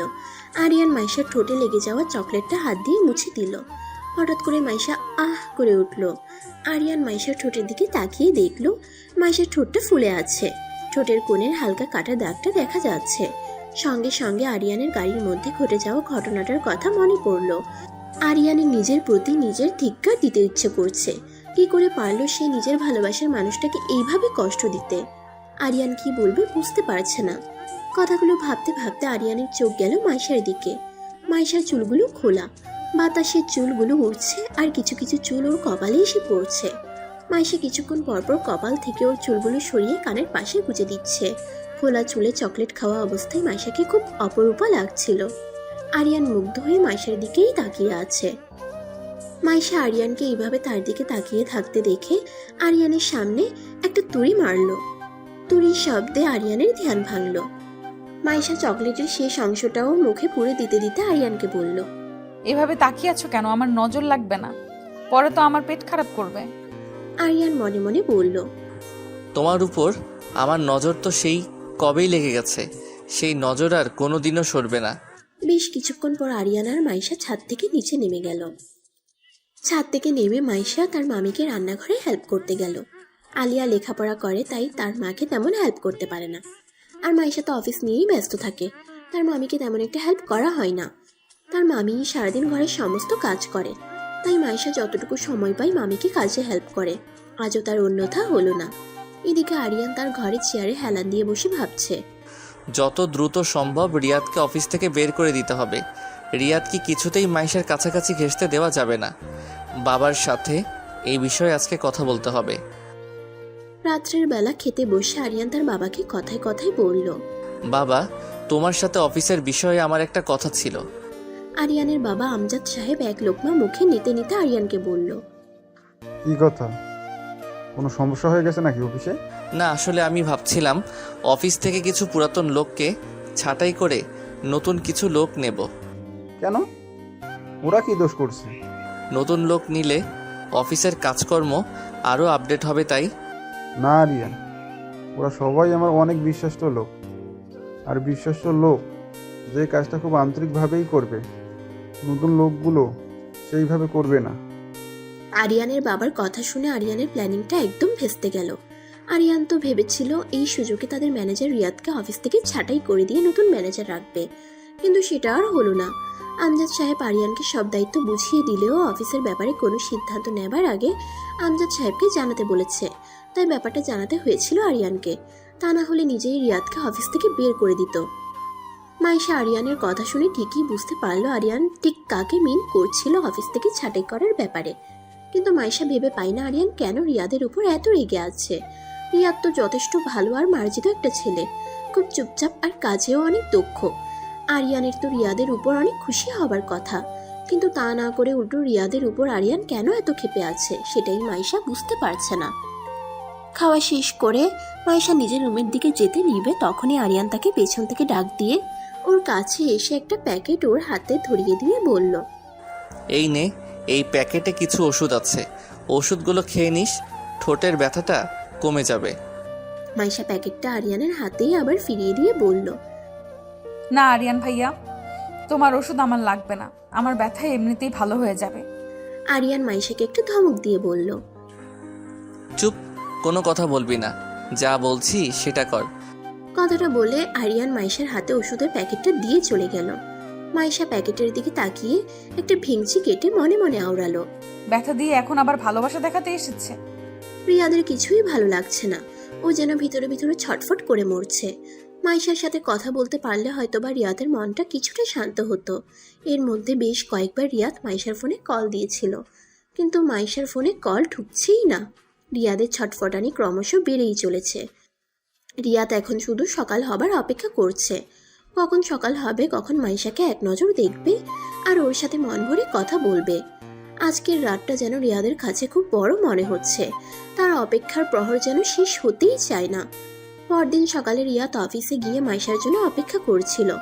মাইশা এখনো অফিসে আসেনি। রিয়াদ কিছুক্ষণ পরপর পর্যবেক্ষণ করছে মাইশা এসেছে কিনা। কিছুক্ষণ পর রিয়াদ তার কাঙ্ক্ষিত ব্যক্তিটাকে দেখতে পেয়ে তার ঠোঁটের কোণে একটি স্বস্তির হাসি ফুটে উঠল। মাইশা তার কেবিনে ঢুকতেই রিয়াদ এসে তাকে বলল, তোমার ফোন বন্ধ ছিল কেন গতকালকে মাইশা? তোমাকে কতবার ফোন দিয়েছি জানো তুমি? মাইশা কিছুটা রাগ নিয়ে মনে মনে বলল, ফোন পাবেন কি করে? ওই ডেভিলটা আমার সিমটা ভেঙে ফেলেছে আর ফোনটা ফেলে দিয়েছে। মাইশা কথা বলছে না দেখে রিয়াদ আবার মাইশাকে বলল, কি হলো মাইশা, কথা বলছো না কেন? আসলে আমার ফোনটা হাত থেকে পানিতে পড়ে গিয়ে নষ্ট হয়ে গেছে। উফ, তুমি বিশ্বাস করবে না মাইশা, তোমাকে ফোনে না পেয়ে আমার খুব টেনশন হচ্ছিল তোমার জন্য। পিছন থেকে আরিয়ান বলে উঠল, মিস্টার রিয়াদ, ওর জন্য ভাবার অনেক মানুষ আছে, টেনশন করার অনেক মানুষ আছে, আপনার না ভাবলেও করলেও চলবে। আপনি বরং আপনার কাজটা নিয়ে ভাবুন, তা না হলে আপনাকে আমি এই অফিসে রাখবো কিনা সেটা নিয়ে আমাকে ভাবতে হবে। নাও লিভ ফ্রম হেয়ার। এইভাবে আরিয়ান চলে আসাতে রিয়াদ অনেকটা ঘাবড়ে গেল। রিয়াদ দ্রুত করে মাইশার কেবিন থেকে বেরিয়ে গেল। রিয়াদ চলে যেতেই আরিয়ান দাঁতের দাঁত চেপে মাইশাকে তীক্ষ্ণ গলায় শাসিয়ে বলল, তোকে আমি আবারও সাবধান করে দিলাম মাইশা, দ্বিতীয়বার যেন ওই রিয়াদের সাথে তোকে আমি কথা বলতে না দেখি। Mind it. মাইশা একরাশ বিরক্তি নিয়ে বিড়বিড় করে বলল, আর ভালো লাগে না আমার প্রতি ডেভিলটার এই খবরদারিগুলো। আমি একদম বিরক্ত হয়ে গেছি। মাইশা বিড়বিড় করতে করতে কথাগুলো বলছিল, তখনই একটা পিয়ন এসে রেপিং করা একটা বক্স মাইশার টেবিলে রেখে বলল, ম্যাডাম, এটা আপনার জন্য একজন পাঠিয়েছে। মাইশা কিছুটা অবাক হয়ে পিয়নকে জিজ্ঞেস করলো, এটা কে পাঠিয়েছে? আমি জানি না ম্যাডাম, একটা লোক এসে এটা আমার হাতে দিয়ে আপনাকে দেওয়ার কথা বললো। মাইশা বুঝতে পারছে না এটা কি আর কেই বা পাঠালো। মাইশা রেপিংটা খুলে দেখলো একটা দামি অ্যান্ড্রয়েড ফোন আর একটা সিম, তার মধ্যে ছোট একটা চিরকুটে লেখা আছে, মাইশা, আমার তরফ থেকে তোমার জন্য সামান্য একটু উপহার। ইতি তোমার শুভাকাঙ্ক্ষী। মাইশা কিছুই বুঝতে পারছে না কে তাকে ফোন পাঠালো। হঠাৎ পিয়ন আবার এসে তাকে বলল, ম্যাডাম, স্যার আপনাকে ডাকছে। মাইশা ফোনটা টেবিলের উপর রেখে আরিয়ানের কেবিনের দিকে গেল। আরিয়ানের কেবিনে গিয়ে দেখলো আরিয়ান কেবিনে নেই। মাইশা বেশ কিছুক্ষণ আরিয়ানের জন্য অপেক্ষা করে নিজের কেবিনের দিকে চলে গেল। মাইশা কেবিনে ঢুকতেই যা দেখলো তা দেখার জন্য মাইশা একদমই প্রস্তুত ছিল না। মাইশা নিজের কেবিনে এসে দেখলো ফোনটা ভেঙে টুকরো টুকরো হয়ে নিচে পড়ে আছে। মাইশার চোখ যেন চড়ক গাছ হয়ে গেল। মাইশা ভেবে পাচ্ছে না হঠাৎ কে করলো এই কাজটা। ভাবতে ভাবতে মাইশা কিছুটা আন্দাজ করতে পারলো এই কাজটা কে করতে পারে, কারণ যে এই কাজটা করেছে সে সবসময় মাইশার সকল ব্যাপারে তার ময়লা নাকটা গলাতে আসে, তাই সে ছাড়া এই কাজটা দ্বিতীয় আর কেউ করেনি। মাইশা একরাশ রাগ মনের ভিতর নিয়ে ফোনের ভাঙা টুকরোগুলো উঠিয়ে হনহন করে আরিয়ানের কেবিনের দিকে চলে গেল। আরিয়ানের কেবিনে ঢুকে মাইশা দেখলো আরিয়ান কার সাথে যেন খুব ফিসফিসিয়ে ফোনে কথা বলছে। মাইশাকে দেখা মাত্র এসে ফোনটা রেখে দিল। মাইশা আরিয়ানের টেবিলের উপর ফোনের টুকরোগুলো কিছুটা ছুঁড়ে মেরে আরিয়ানকে তীক্ষ্ণ গলায় বলল, এটা নিশ্চয়ই তোমার কাছে, তাই না? এই ফোনটা কি দোষ করলো? কেন এরকম করলে? আরিয়ান মাইশার প্রশ্নের কোনো উত্তর না দিয়ে পিয়নকে তার কেবিনে ডেকে এনে বলল, এই আবর্জনাগুলো এখনই আমার রুম থেকে পরিষ্কার করো। এইগুলো যেন আমি অফিসের কোথাও না দেখি। মাইশার আগে ফুঁসছে। মাইশা এমনিতেও ফোনটা তার কাছে রাখতো না। এই ফোনটা যে দিয়েছে তা যে কোনোভাবে খোঁজ নিয়ে অবশ্যই তাকে ফোনটা ফিরিয়ে দিত, কিন্তু তার আগে আরিয়ান ফোনটা ভেঙে টুকরো টুকরো করে দিল। মাইশা একদম শিওর এই কাজটা আরিয়ান ছাড়া আর কারো হতেই পারে না, কারণ মাইশার কেবিনে একমাত্র আরিয়ানই যাতায়াত করে। মাইশা আবারও আরিয়ানকে একই প্রশ্ন ছুড়ে বলল, কি হলো বলছো না কেন? এটা কেন করলে? আমি জানি এই কাজটা তোমার। আরিয়ান মাইশাকে কিছুটা ঝাঁঝালো গলায় বলল, তোর সাহস হয় কি করে আমার কাছে কৈফিয়ত চাওয়ার? আমি তোর কোনো প্রশ্নের উত্তর দিতে বাধ্য নই, আর এই অফিসটা আমার, তাই কারো কাছে কৈফিয়ত চাওয়ার অধিকারটাও শুধুমাত্র আমার, তোর না। তোকে ঠিক যেই কাজের জন্য রাখা হয়েছে তুই সেই কাজটাই কর। মাইশার আজ খুব রাগ হচ্ছে তার মামার উপর। মামা কেন যে এরকম একটা ডেভিলকে তার অফিসের দায়িত্ব দিল কে জানে। মাইশা আর কোনো কথা না বলে আরিয়ানের রুম থেকে চলে যাচ্ছিল, তখন আরিয়ান মাইশাকে পিছন দিকে ডাক দিয়ে বলল, এই দাঁড়া, কোথায় যাচ্ছিস? তোকে আমি যেতে বলেছি। তো কি করব? যা, আমার জন্য এক কাপ ব্ল্যাক কফি নিয়ে আয়। তোমার কি আমাকে পিয়ন মনে হয়? এই কাজগুলো করার জন্য অফিসের পিয়ন আছে। আমার পিএকে? আমি। সো আর কোনো কথা না বলে আমার জন্য এই মুহূর্তে ব্ল্যাক কফি নিয়ে আয়। মাইশা আরিয়ানকে একটা মুখ ভেঙচি মেরে কফি আনতে চলে গেল। মাইশা চলে যেতে আরিয়ান চেয়ারে হেলান দিয়ে হাতে একটা কলম নিয়ে ঘোরাতে ঘোরাতে বলল, যা, মাছরাঙা পাখি, ঘুঘু দেখেছ কিন্তু ঘুঘুর ফাঁদ দেখনি। Just wait baby. কথাটা বলে একটা ডেভিল মার্কা হাসি দিল। মাইশার কেবিনের কিছুটা আড়ালে দাঁড়িয়ে কেউ একজন ফোনে কথা বলছিল। এপাশ থেকে সে উত্তর দিল, আমি সবসময় ওকে নজরে নজরে রাখছি, আর আমি আপ্রাণ চেষ্টা করে যাচ্ছি আমার কাজটা সাকসেসফুল করার জন্য। যত দ্রুত সম্ভব আমি আপনাকে ভালো একটা রেজাল্ট জানাবো। ওপাশ থেকে কিছু বলার পর আবার উত্তর দিল, আমার পথে তো একজনই বাধা হয়ে দাঁড়াই, তা না হলে কবেই এই কাজটা শেষ করে ফেলতাম। ওকে আয়ত্ত করা আমার কোনো ব্যাপারই ছিল না। ও প্রান্ত থেকে কিছু বলার পর সে আবার উত্তর দিল, না না, ওকে কিছু করা যাবে না, করলে অনেক বড় ঝামেলা হতে পারে। আপনি আমাকে আরেকটু সময় দিন প্লিজ। ওপাশ থেকে ফোন কেটে দিতেই সে তার হাত যুগল মুষ্টিবদ্ধ করে রাগান্বিত হয়ে বলল, কতদিন তুই ওকে আমার কাছ থেকে সেভ করবি আমিও দেখব। আমার তো এই মিশনটা সাকসেসফুল করতেই হবে, তার জন্য আমার যা যা করতে হয় আমি সবই করব, শুধু সঠিক সময়ের অপেক্ষায়। কথাগুলো বলেই সে আপন মনে হাসতে লাগলো। কিছুক্ষণ পর মাইশা এক কাপ কফি বানিয়ে এনে আরিয়ানের হাতে দিল। আরিয়ান কফিতে এক চুমুক দিয়েই নাক মুখ খিচে মাইশাকে বলল, এটা কোনো কফি বানিয়েছিস নাকি নিম পাতার রস নিয়ে এসেছিস? কোনটা? তোকে তো ব্ল্যাক কফি না দিয়ে তোকে তো করলার জুস খাওয়ানো উচিত, আল্লাহর বাচ্চা। আরিয়ান কফিটা বাস্কেটে ফেলে দিয়ে মাইশাকে বলল, যা, আবার আমার জন্য কি সুন্দর করে ব্ল্যাক কফি বানিয়ে নিয়ে আয়। এবার যদি ভালো না হয় ডাইরেক্ট তোর মাথায় ঢালবো। মাইশার তো রাগে গায়ের ভিতর হিড়হিড় করছে। মাইশা বুঝতে পারছে আরিয়ান ইচ্ছে করে তার সাথে এমন করছে। আরিয়ানকে শালা কুত্তা বিলাই আইলা কোথাকার বলে মনে মনে আরো অনেক গালাগালি দিতে দিতে আরিয়ানের হাত থেকে কফির মগটা এক ঝটকায় টান দিয়ে চলে গেল। মাইশা চলে যেতেই আরিয়ান একটু মুচকি হেসে বলল, উফ, মাছরাঙা পাখি, তোমাকে রাগলে যে কি কিউট লাগে তা তুমি নিজেও জানো না। একদম আমার কলিজায় এসে ধাক্কা লাগে। হঠাৎ আরিয়ানের ফোনটা বেজে উঠল। আরিয়ান ফোন রিসিভ করেই বলে উঠল, কাজটা কতদূর আগালো? আপনি কোনো চিন্তা করবেন না স্যার, কাজ প্রায় অনেক দূর এগিয়ে গেছে। গুড। খুব সতর্কভাবে কাজটা করতে হবে, এতটুকু যেন ফাঁক ফোকর না থাকে। এমনভাবে কাজটা করবে কেউ যেন কিছুই বুঝতে না পারে, ঠিক আছে? আরিয়ান ফোনটা রেখে পকেটে হাত দিয়ে শীষ বাজাতে বাজাতে বিড়বিড় করে বলতে লাগলো, তুই এমন জায়গায় হাত বাড়িয়েছিস, তোর যে এর পরিণতি কি হবে তা তুই নিজেও জানিস না। তোর মতো বেঈমানের জন্য কঠিন থেকে কঠিনতর শাস্তি অপেক্ষা করছে। মাইশা আবার কফি বানিয়ে এনে আরিয়ানের হাতে দিল। আরিয়ান কফিতে চুমুক দিয়ে বলল, গুড গার্ল, এবার কফিটা একদম ঠিক হয়েছে। তারপর আরিয়ান তার কেবিনের একটা আলমারি দেখিয়ে বলল, যা, ওই আলমারিতে কিছু ফাইল রাখা আছে, বের কর। মাইশা আলমারি থেকে ফাইলগুলো বের করে আরিয়ানের টেবিলের উপর রাখলো।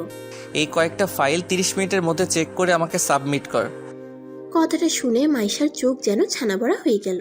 ফাইলগুলোর দিকে তাকিয়ে মাইশা ভাবছে, এতগুলো ফাইলকে ও কয়েকটা ফাইল বলছে? এতগুলো ফাইল চেক দিতে তো আমি 30 মিনিট নয়, আমি 3 ঘন্টাতেও পারবো না। অয়লার বাচ্চা, তুই এগুলো ইচ্ছে করে আমার সাথে করছিস তাই না? এতগুলো ফাইল আমি কি করে 30 মিনিটে শেষ করব? মাইশা আরিয়ানকে বলল। এতগুলো ফাইল আমি 30 মিনিটের মধ্যে শেষ করতে পারবো না, আমাকে আরো সময় দিতে হবে। যদি আর একটাও কথা বলিস তাহলে ফাইলের সংখ্যা বাড়বে আর টাইমের সংখ্যা কমবে। এবার ভেবে দেখ তুই কি করবি। মাইশা ফাইল নিয়ে নিজের কেবিনে যেতে নেবে তখনই আরিয়ান তাকে বলল। এই দাঁড়া, কোথায় যাচ্ছিস? আমার সামনে বসে এই কাজটা কমপ্লিট করবি তুই? হ্যাঁ নয় হ্যাঁ। কিন্তু আরিয়ান চোখ গরম করে মাইশার দিকে তাকালো। মাইশা ভয় পেয়ে গেল আর আরিয়ানকে মনে মনে 101টা গালাগাল দিতে লাগলো। শালা ইন্দুর, বান্দর, খচ্চর, আইলা, এই পিচ্ছি একটা মেয়ের উপর এত জুলুম করা! তোর কপালে এমন বউ জুটবে না, সারাদিন তোর উপর খবরদারি করবে, দেখে নিস। মাইশা আপন মনে কাজ করছিল আর আরিয়ান তাকে এক দৃষ্টিতে মুগ্ধ হয়ে দেখে যাচ্ছিল আর মনে মনে আওড়ালো। আহারে কি সুন্দর লাগছে আমার পিচ্চি মাছরাঙা পাখিটাকে। কিন্তু এই পিচ্চি মাছরাঙা পাখিটা হয়তোবা জানে না তার জন্য ঠিক কি অপেক্ষা করছে। কথাগুলো ভেবেই মনে মনে একটা বাঁকা হাসি দিল আরিয়ান। 30 মিনিট পর আরিয়ান মাইশাকে বলল। Time is over. এই তো হয়ে গেছে, আর কয়েক সেকেন্ড প্লিজ। এই তুই কি এক্সাম হলে বসে এক্সাম দিচ্ছিস? আর আমি কি তোর এক্সাম নিচ্ছি যে তুই এক্সাম শেষ করার জন্য আমার কাছ থেকে টাইম চাইছিস? সঙ্গে সঙ্গে মাইশা জোরে বলে উঠল। ডান। মাইশা আরিয়ানের সামনে সবগুলো ফাইল এগিয়ে দিয়ে বলল। আমার কাজ হয়ে গেছে। আরিয়ান ফাইলগুলো না দেখেই মাইশাকে আলমারিতে রেখে দিতে বলল। মাইশা তো চোখ মুখ খিচে তাকিয়ে আছে আরিয়ানের দিকে। মাইশার ইচ্ছে করছে ফাইলগুলো ওর মাথায় মারতে, শুধু শুধু মাইশাকে এতক্ষণ খাটালো। মাইশা ফাইলগুলো আলমারিতে রেখে রাগে গজগজ করতে করতে আরিয়ানের কেবিন থেকে বেরিয়ে গেল।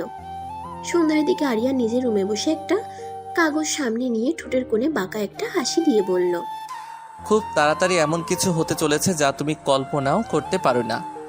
মাইশা অনেকক্ষণ যাবত ধরে ছাদে দাঁড়িয়ে আছে।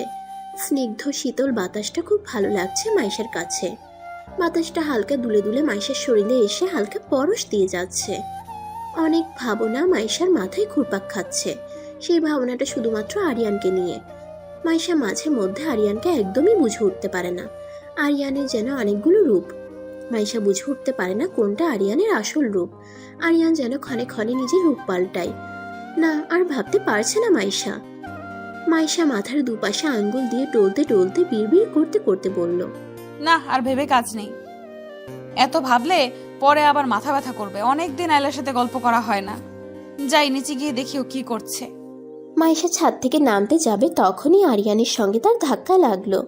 মাইশা পড়ে যাচ্ছিল, সঙ্গে সঙ্গে আরিয়ান কোমর জড়িয়ে ওকে ধরে ফেলে। কি রে, দেখে হাঁটতে পারিস না নাকি নতুন করে আবার হাঁটা শেখাতে হবে? তোর মতো একটা আইলা যেখানে থাকবে সেখানে তো ধাক্কা লাগবেই। কি রে, উঠবি নাকি এভাবে থাকবি? মাইশা সঙ্গে সঙ্গে নিজেকে স্বাভাবিক করে উঠে দাঁড়িয়ে বলল। শোনো, দোষটা আমার নয়, দোষটা তোমার। তুমি এসে আমাকে ধাক্কা মেরেছো, আমি নই। চুপ, একদম চুপ। ধাক্কা মেরে আবার আমার সঙ্গে তর্ক করছিস? মাইশা কিছু বলতে যাবে তখনই আরিয়ান ওকে থামিয়ে দিয়ে আবার বলল। শোন, আগামীকালকে সকাল 10টায় খুব ইম্পর্টেন্ট একটা মিটিং আছে অফিসে। আগামীকালকে সকালে খুব দ্রুত অফিসে ঢুকবি, তাই আর এখানে দাঁড়িয়ে না থেকে দ্রুত ঘুমিয়ে যা। কথাটা বলিয়ে আরিয়ান ওখান থেকে চলে গেল। কিছুক্ষণ পর মাইশাও নিচে নেমে গেল। পরদিন সকালে মাইশা সহ সবাই খুব দ্রুত অফিসে ঢুকলো। অফিসে ঢোকার কিছুক্ষণের মধ্যেই সবাই মিটিং রুমে উপস্থিত হলো। সবাই যে যার যার মতো চুপচাপ বসে আছে। মিটিং রুমে পিনপত নীরবতা, কেউ কোনো কথা বলছে না। নীরবতা ভেঙে আরিয়ান সবার উদ্দেশ্যে বলল। আমি আজকে দারুণ একটা খবর অ্যানাউন্স করতে চলেছি। কথাটা শুনে সবাই একযোগে আরিয়ানের দিকে তাকালো। পিএলসি কোম্পানির সাথে আমাদের যে ডিলটা হওয়ার কথা ছিল সেটা ফাইনাল হয়ে গেছে। আমরা খুব বড় একটা প্রজেক্ট হাতে পেতে চলেছি। আরিয়ানের কথা শুনে সবার মুখে হাসি ফুটে উঠল। ওদের মধ্যে থেকে নিহা নামের একজন মেয়ে বলে উঠল। এটা তো অনেক বড় খুশির খবর স্যার। হ্যাঁ অবশ্যই, সেই উপলক্ষে কাল আমাদের অফিসে একটা পার্টি হতে চলেছে। পিএলসি কোম্পানির এমডি আসবে আগামীকালকে অফিসে, আর সেখানেই সে ডিলটা সাইন করবে। পার্টির কথা শুনে সবাই আরো অনেক বেশি খুশি হলো। সবাই আরিয়ানের কথা শোনা নিয়ে ব্যস্ত। এদিকে রিয়াদ বারবার মাইশার দিকে তাকাচ্ছে। কেউ খেয়াল না করলেও এই জিনিসটা আরিয়ানের চোখ এড়ালো না। আরিয়ানের ইচ্ছে করছিল রিয়াদকে ঠাস ঠাস করে কয়েকটা চড় মেরে মিটিং রুম থেকে বের করে দিতে। আরিয়ান রিয়াদকে জোরে একটা ধমক দিয়ে বলল। মিস্টার রিয়াদ, আপনাকে মিটিং রুমে ডাকা হয়েছে। মিটিংয়ে মনোযোগ দেওয়ার জন্য, অন্য কোনো দিকে তাকিয়ে থাকবার জন্য নয়। রিয়াদ আমতা আমতা করে বলল, সরি স্যার। এখন থেকে নিজের যে কাজটা ঠিক সে কাজটাই করবেন, বাড়তি কিছু করার চেষ্টাও করবেন না। জি স্যার। এবার যে যার কেবিনে চলে যান আর মন দিয়ে কাজ করুন। সবাই যে যার যার কাজে চলে গেল। সবাই রুম থেকে চলে যেতেই আরিয়ান মাইশার উপর রাগে ফেটে পড়ল। আরিয়ান রাগে কটমট করতে করতে বিড়বিড় করে বলল, এই মেয়েটা কি কিছুই বোঝে না? কে ওর দিকে তাকিয়ে আছে, কে ওকে ফলো করছে, কিছুই কেউ নোটিশ করে না? এমন কেন এই মেয়েটা? এখনো বাচ্চা স্বভাবের, ডিসগাস্টিং। বিকেলের দিকে মাইশা নিজের কেবিনে বসে কাজ করছিল। তখনই অফিস বয় মাইশার কাছে এসে বলল, ম্যাডাম, স্যার আপনাকে ডাকছে। মাইশা আর কিছু না ভেবে দ্রুত আরিয়ানের কেবিনে চলে গেল। আমাকে ডাকছো কেন? আরিয়ান কিছুটা চোখ গরম করে মাইশার দিকে তাকিয়ে মাইশাকে বলল, এটা অফিস আর এখানে আমি আপনার বস, সুতরাং আমাকে স্যার বলে ডাকবেন। আরিয়ানের কথা শুনে মাইশা চরমভাবে অবাক হলো। মাইশা ভাবছে, এর আবার কি হলো? আবার কোন রূপ ধারণ করলো? আবার কি ফন্দি ঘুরছে মাথায়, আল্লাহ জানে। আরিয়ান মাইশার সামনে কতগুলো কাগজ এগিয়ে দিয়ে বলল, এইগুলো অফিসের কিছু ইম্পর্টেন্ট কাগজ, এইগুলোতে সাইন করে দিন। মাইশা চোখ বড় বড় করে তাকিয়ে আছে কাগজগুলোর দিকে। এতগুলো কাগজ সাইন করতে তো আমার আজ সারা দিন লেগে যাবে। আর কত ভাবে যে এই ডেভিলটা আমার উপর অত্যাচার করবে, আল্লাহ জানে।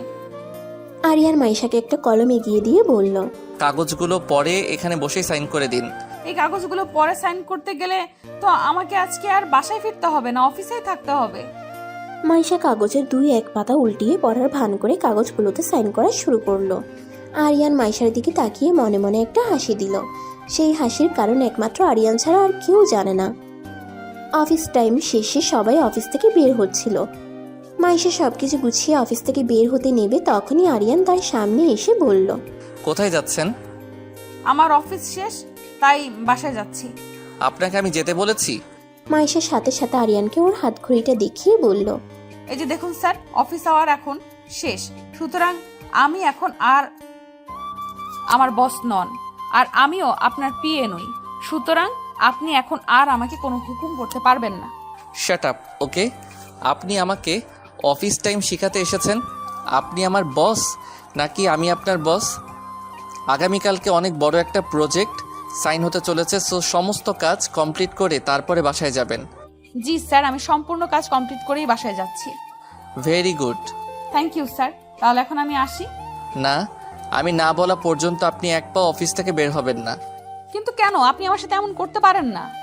আরিয়ান মাইশাকে ওয়ালের সাথে চেপে ধরে বলল, আমি কি পারি আর না পারি সেটা নিশ্চয়ই আপনার কাছ থেকে আমাকে শিখতে হবে না আমার? এটা কি করছেন স্যার? আমাকে ছাড়ুন প্লিজ। আরিয়ান মাইশাকে ছেড়ে দিয়ে বলল, আমি এক জায়গায় যাব, আপনাকেও আমার সঙ্গে যেতে হবে। কোথায় যাবেন স্যার? আমি এত প্রশ্ন করা পছন্দ করি না, ওকে? শালা আল্লাহর বাচ্চা ব্ল্যাক কফি খেতে খেতে ওর মুখের কথাগুলো ব্ল্যাক কফির মতোই তেতো হয়ে গেছে। ঠং দেখলে গা জ্বলে যায়। অফিস থেকে বেরিয়ে দুজন গাড়িতে বসলো।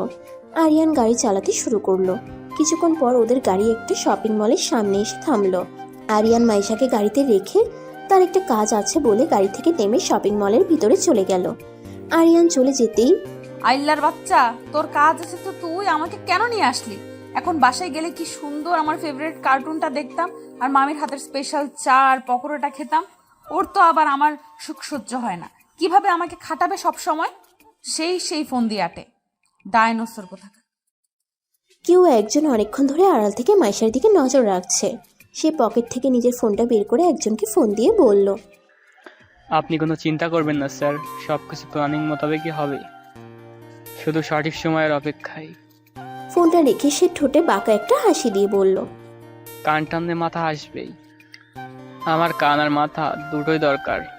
বলেই সে হাসতে লাগলো। আরিয়ান মার্কেটের ভিতরে ঢুকতে একজন লোক তার কাছে কিছু শপিং ব্যাগ এগিয়ে দিয়ে বলল, স্যার, আপনার কথা মতো সব কিছু রেডি করে রেখেছি। Good, very good. এবার চলুন, বাকি কাজটা করতে হবে। মাইশা প্রায় আধ ঘন্টা ধরে গাড়িতে বসে আছে। খুব বিরক্ত লাগছে মাইশার কাছে। মাইশার খুব পানি পিপাসা পেয়েছে, তাই ও গাড়ি থেকে নেমে একটা পানির বোতল কেনার জন্য সামনের দিকে গেল। মাইশা একটা পানির বোতল কিনে বোতলের মুখ খুলতে খুলতে আসছিল। তখনই কেউ একজন এসে মাইশাকে টান দিয়ে একপাশে নিয়ে গেল। লোকটা টান খেয়ে মাইশা তার বুকের উপর আশ্রে পড়ল। মাইশা তাকিয়ে দেখলো আরিয়ান। মাইশা দেখলো খুব স্পিডে দ্রুত একটা গাড়ি মাইশার পাশ কেটে চলে গেল। ঠিক সময় মতো যদি আরিয়ান মাইশাকে টান না দিত তাহলে মাইশার বড় ধরনের একটা অ্যাক্সিডেন্ট হয়ে যেত।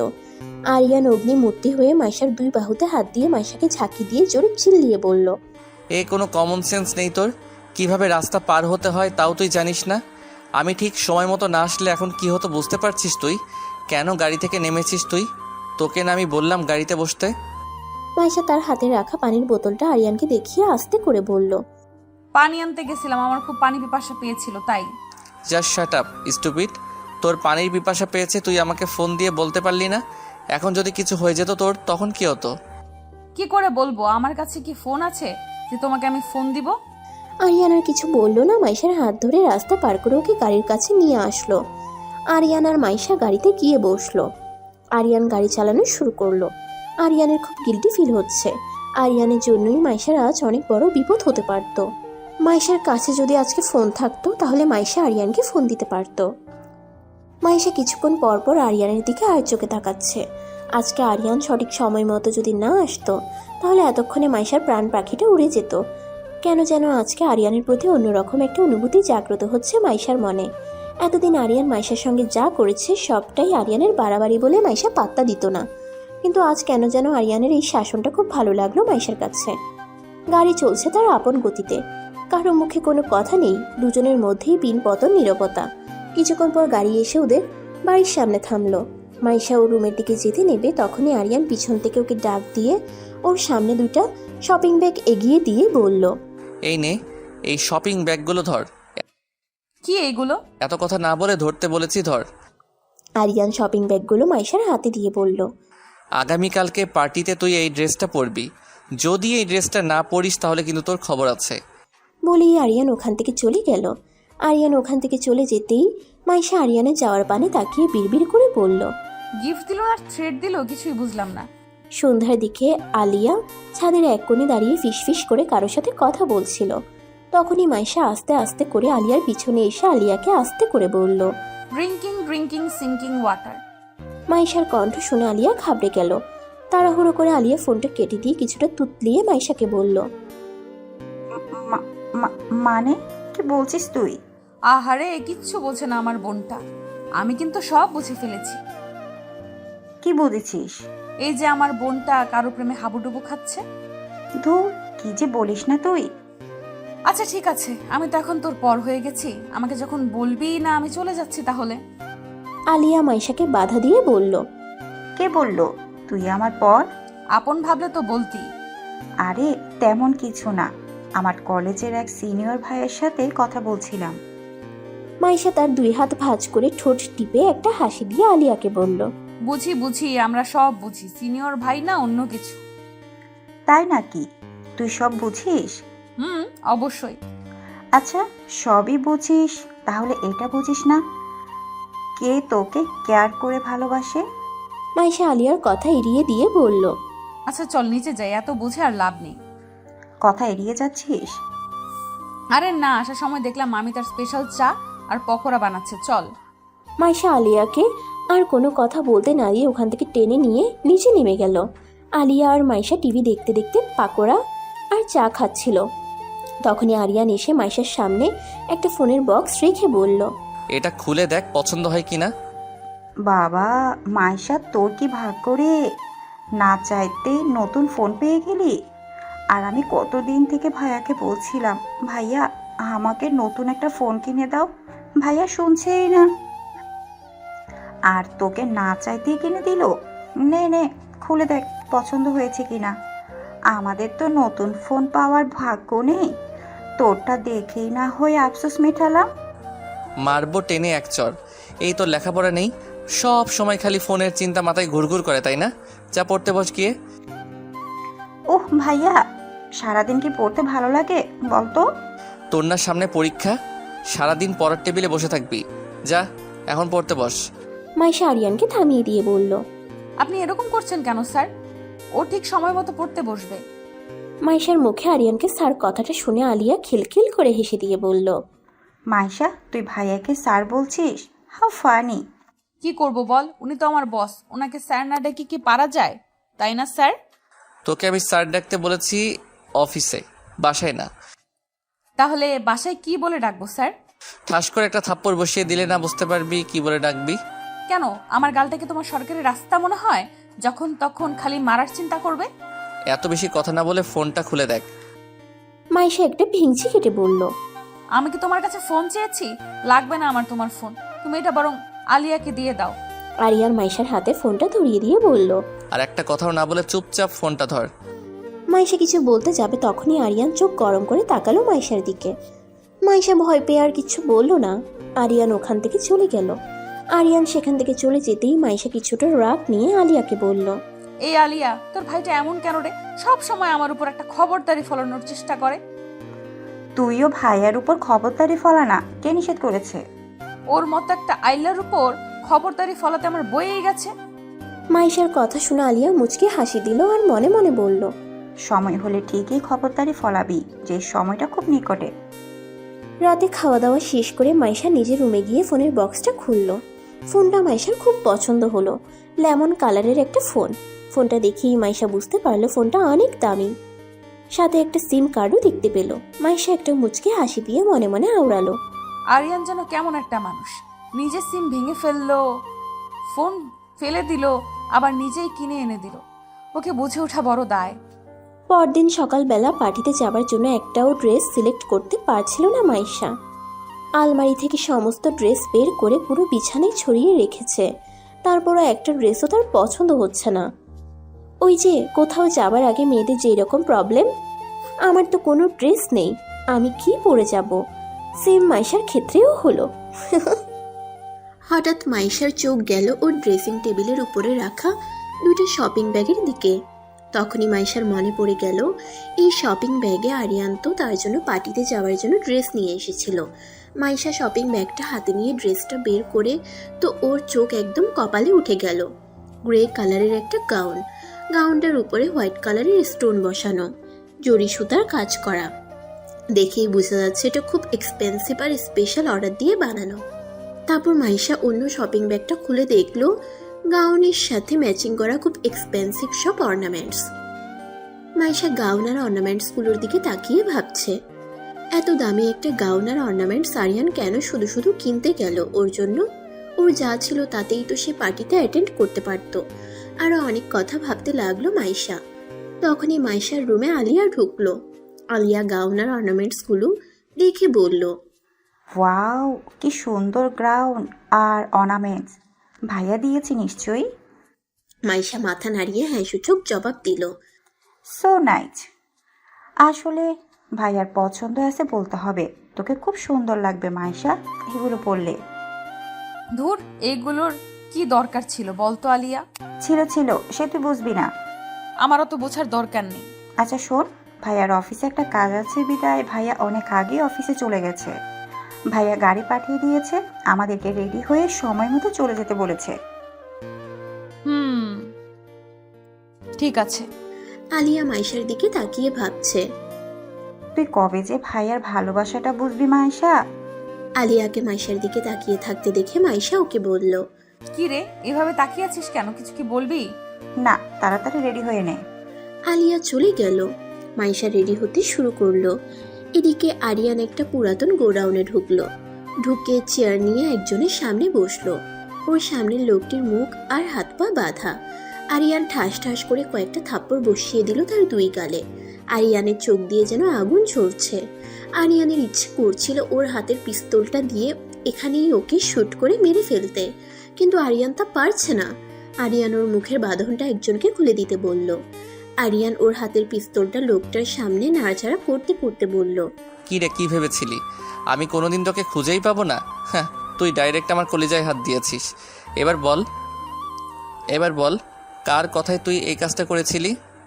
লোকটা চুপ করে আছে, কোনো কথা বলছে না। আরিয়ান পিস্তলটা ওর কপালের মাঝ বরাবর ধরে ওকে বলল, জাস্ট একবার ট্রিগারে চাপ দেবো, একটা গুলি যথেষ্ট, তারপর তুই ফিনিশ আর তোর পরিবারও শেষ।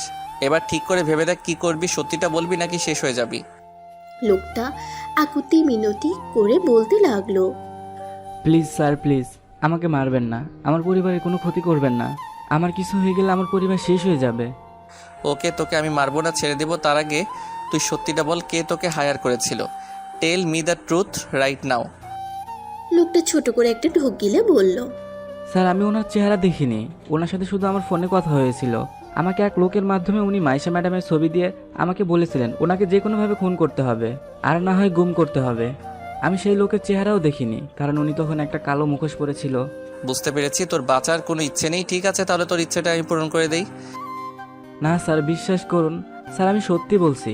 বিশ্বাস না হলে আপনি আমার ফোনটা চেক করে দেখতে পারেন, ওই নাম্বার থেকে আমাকে কতবার কল দেওয়া হয়েছিল। আরিয়ান ফোনটা চেক করে দেখলো সত্যি একটা নাম্বার থেকে ওকে অনেকবার কল দেওয়া হয়েছিল।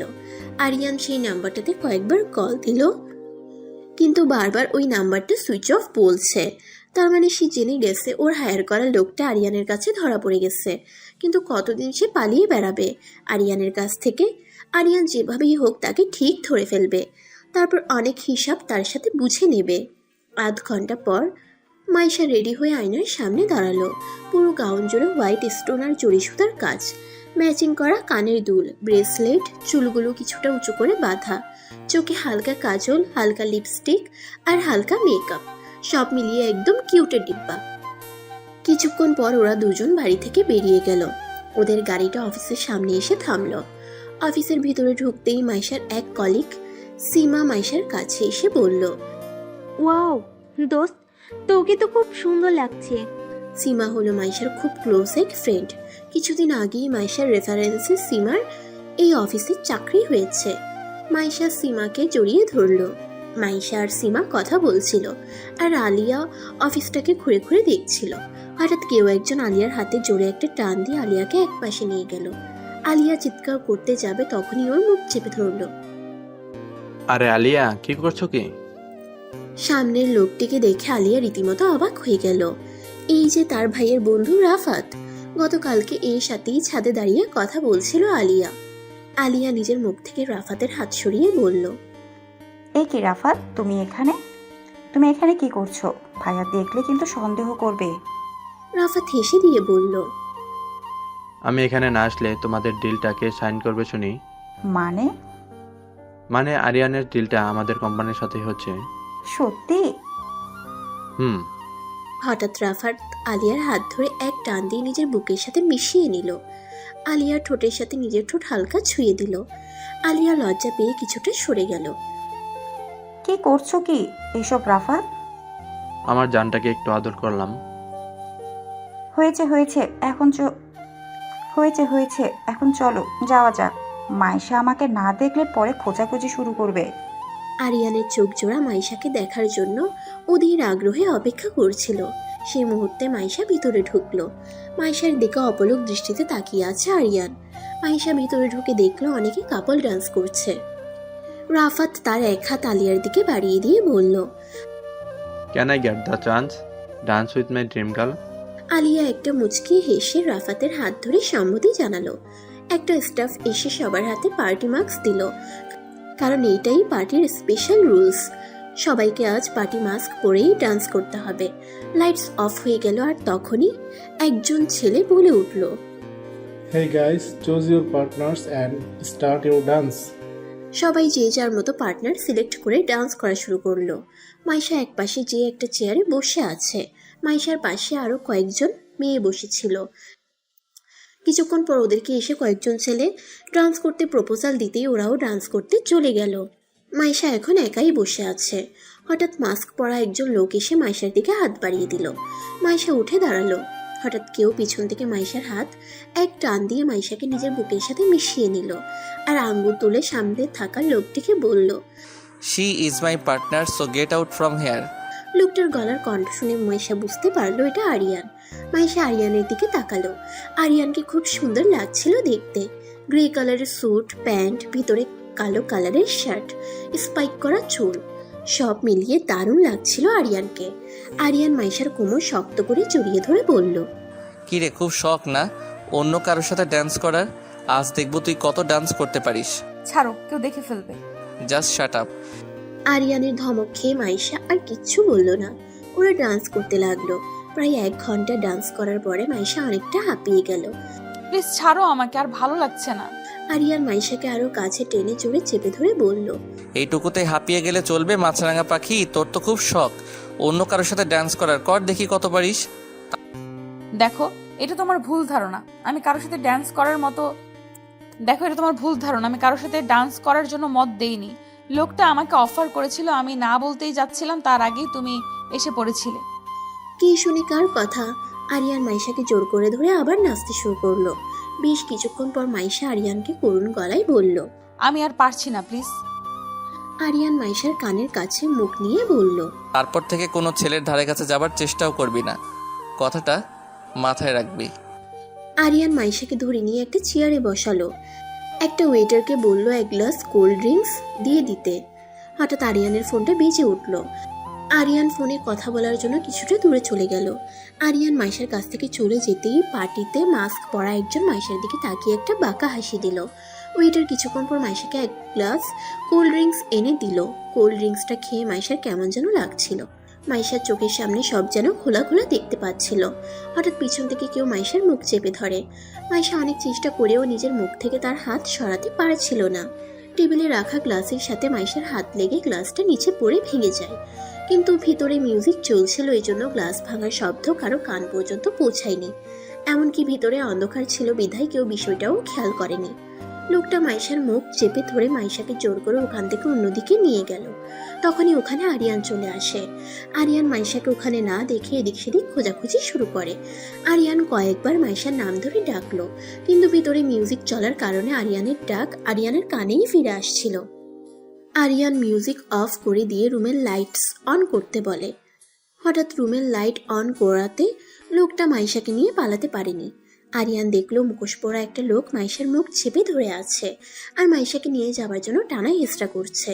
অবস্থা বেগতিক দেখে লোকটা মাইশাকে একটা ধাক্কা মেরে সেখান থেকে দৌড়ে চলে যায়। আরিয়ান অফিসের কয়েকটা স্টাফকে বলল লোকটার পিছু নিতে। রাফাত সহ ভিতরের কয়েকজন লোকটার পিছু নেয়।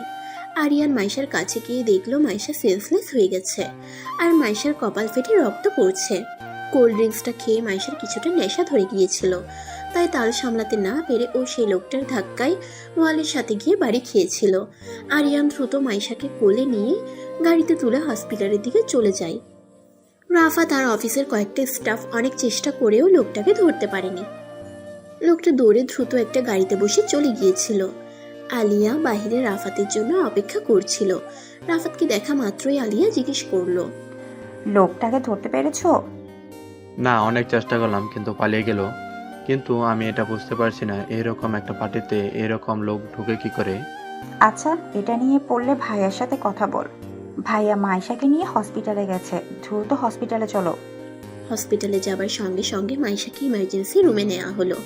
আরিয়ানের মাথায় কিছুই ঢুকছে না, কে বা কারা এবং কেন মাইশার ক্ষতি করতে চায়। শত্রুতা থাকলে আরিয়ানের সঙ্গে থাকার কথা, কারণ বিজনেস আরিয়ান করে, মাইশা নয়। শত্রুতা হবার কথা একমাত্র আরিয়ানের সাথে। মাইশাকে কেন তারা মাঝখান থেকে মারতে চাইছে সেটাই বুঝতে পারছে না আরিয়ান। কিছুক্ষণ পর ডক্টর এসে আরিয়ানকে বলল, she is out of danger. Aryan একটা স্বস্তির নিঃশ্বাস ফেলল। আচ্ছা, আমি কেউ সঙ্গে দেখা করতে পারি? ওনার এখনো জ্ঞান ফেরেনি। আসলে মনে হচ্ছে ওনাকে কেউ নেশাজাতীয় দ্রব্য খাইয়েছিল এবং নেশাজাতীয় কোনো কিছু ওনার নাকে মুখে চেপে ধরেছিল, তাই তার ঘোর কাটতে সময় লাগবে। ঘন্টাখানেক পর ওনাকে বাসায় নিয়ে যেতে পারবেন। ডক্টরের কথা শুনে আরিয়ান যেন কিছুতেই হিসাব মেলাতে পারছে না। মাইশাকে কে নেশাজাতীয় কিছু খাওয়ালো আর কেনই বা মাইশার নাকে মুখে নেশাজাতীয় কিছু চেপে ধরেছিল। কিছুক্ষণ পর রাফাত আর আলিয়া আসলো আরিয়ানের কাছে। রাফাতকে দেখেই আরিয়ান জিজ্ঞেস করলো, কিরে, লোকটাকে কি ধরতে পেরেছিলি? না রে, অনেক চেষ্টা করলাম কিন্তু ধরতে পারিনি। ও শিট, ড্যাম ইট। রাফাত আরিয়ানের কাঁধে হাত রেখে বলল, শোন, মাথা গরম করিস না।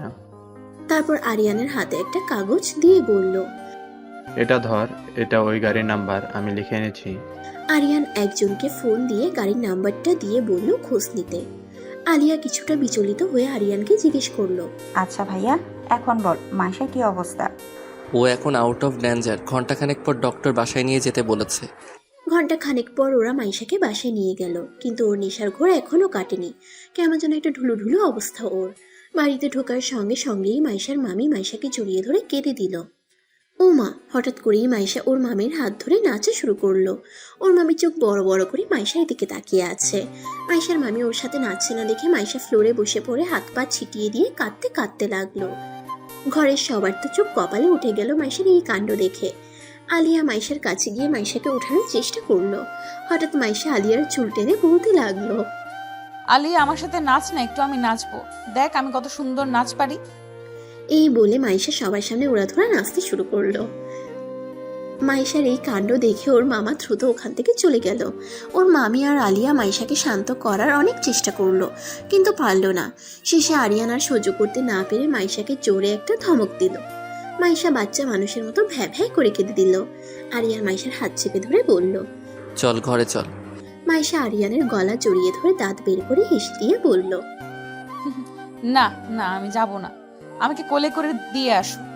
আলিয়া আর ওর মা ড্যাব ড্যাব করে তাকিয়ে আছে মাইশার দিকে।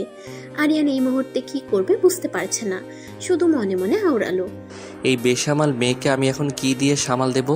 ও তো আমার প্রেস্টিজ একদম প্লাস্টিক করে দিচ্ছে। ইচ্ছা করছে ঠাটিয়ে দুটো চর মেরে ওর নেশা ছাড়িয়ে দিতে। মাইশা আরিয়ানের গলা ধরে ঝুলতে ঝুলতে বলল, কই কোলে নাও না। আরিয়ান হাসবে না কাঁদবে বুঝতে পারছে না। অবস্থা বেগতিক দেখে আরিয়ানের মা ওখান থেকে চলে গেল। আলিয়া মাইশার কাছে গিয়ে বলল, মাইশা চল, তোকে আমি রুমে দিয়ে আসছি। মাইশা আলিয়াকে সরিয়ে দিয়ে বলল, না আমি তোর সাথে যাব না, আমি ওর কোলে উঠে যাব। আর কি করবি ভাইয়া, সামলা এবার। আরিয়ান আর কোনো উপায় না পেয়ে মাইশাকে কোলে তুলে নিল। আরিয়ান মাইশাকে রুমে নিয়ে খাটে শুয়ে দিতেই মাইশা আরিয়ানের গলা জড়িয়ে ধরে আরিয়ানের ঠোঁটে ঠোঁট মিশিয়ে দিল। একটা শিহরণের ঢেউ খেলে গেল আরিয়ানের সারা শরীরে। আরিয়ান নিজেকে মাইশার কাছ থেকে ছাড়িয়ে মাইশাকে রেখে চলে আসতে যাচ্ছিল, তখনই মাইশা আরিয়ানের হাত টেনে ধরে বলল, কি হলো, আমাকে একা রেখে চলে যাচ্ছ কেন? ভালোবাসো না আমাকে? আমার ভালোবাসাটা বুঝিস তুই? বুঝি তো। কি বুঝিস? কাছে এসো বলছি। আরিয়ান মাইশার কাছে যেতেই মাইশা আরিয়ানকে শক্ত করে জড়িয়ে ধরে নিজের ঠোঁট ওর ঠোঁটে ডুবিয়ে দিল। আরিয়ানও আর নিজেকে স্থির রাখতে পারল না। মাইশাকে শক্ত করে জড়িয়ে ধরে পাগলের মতো কিস করতে লাগলো মাইশাকে। হঠাৎ মাইশার নখের আঁচল লাগলো আরিয়ানের ঘাড়ে। সঙ্গে সঙ্গে আরিয়ানের হুঁশ ফিরে।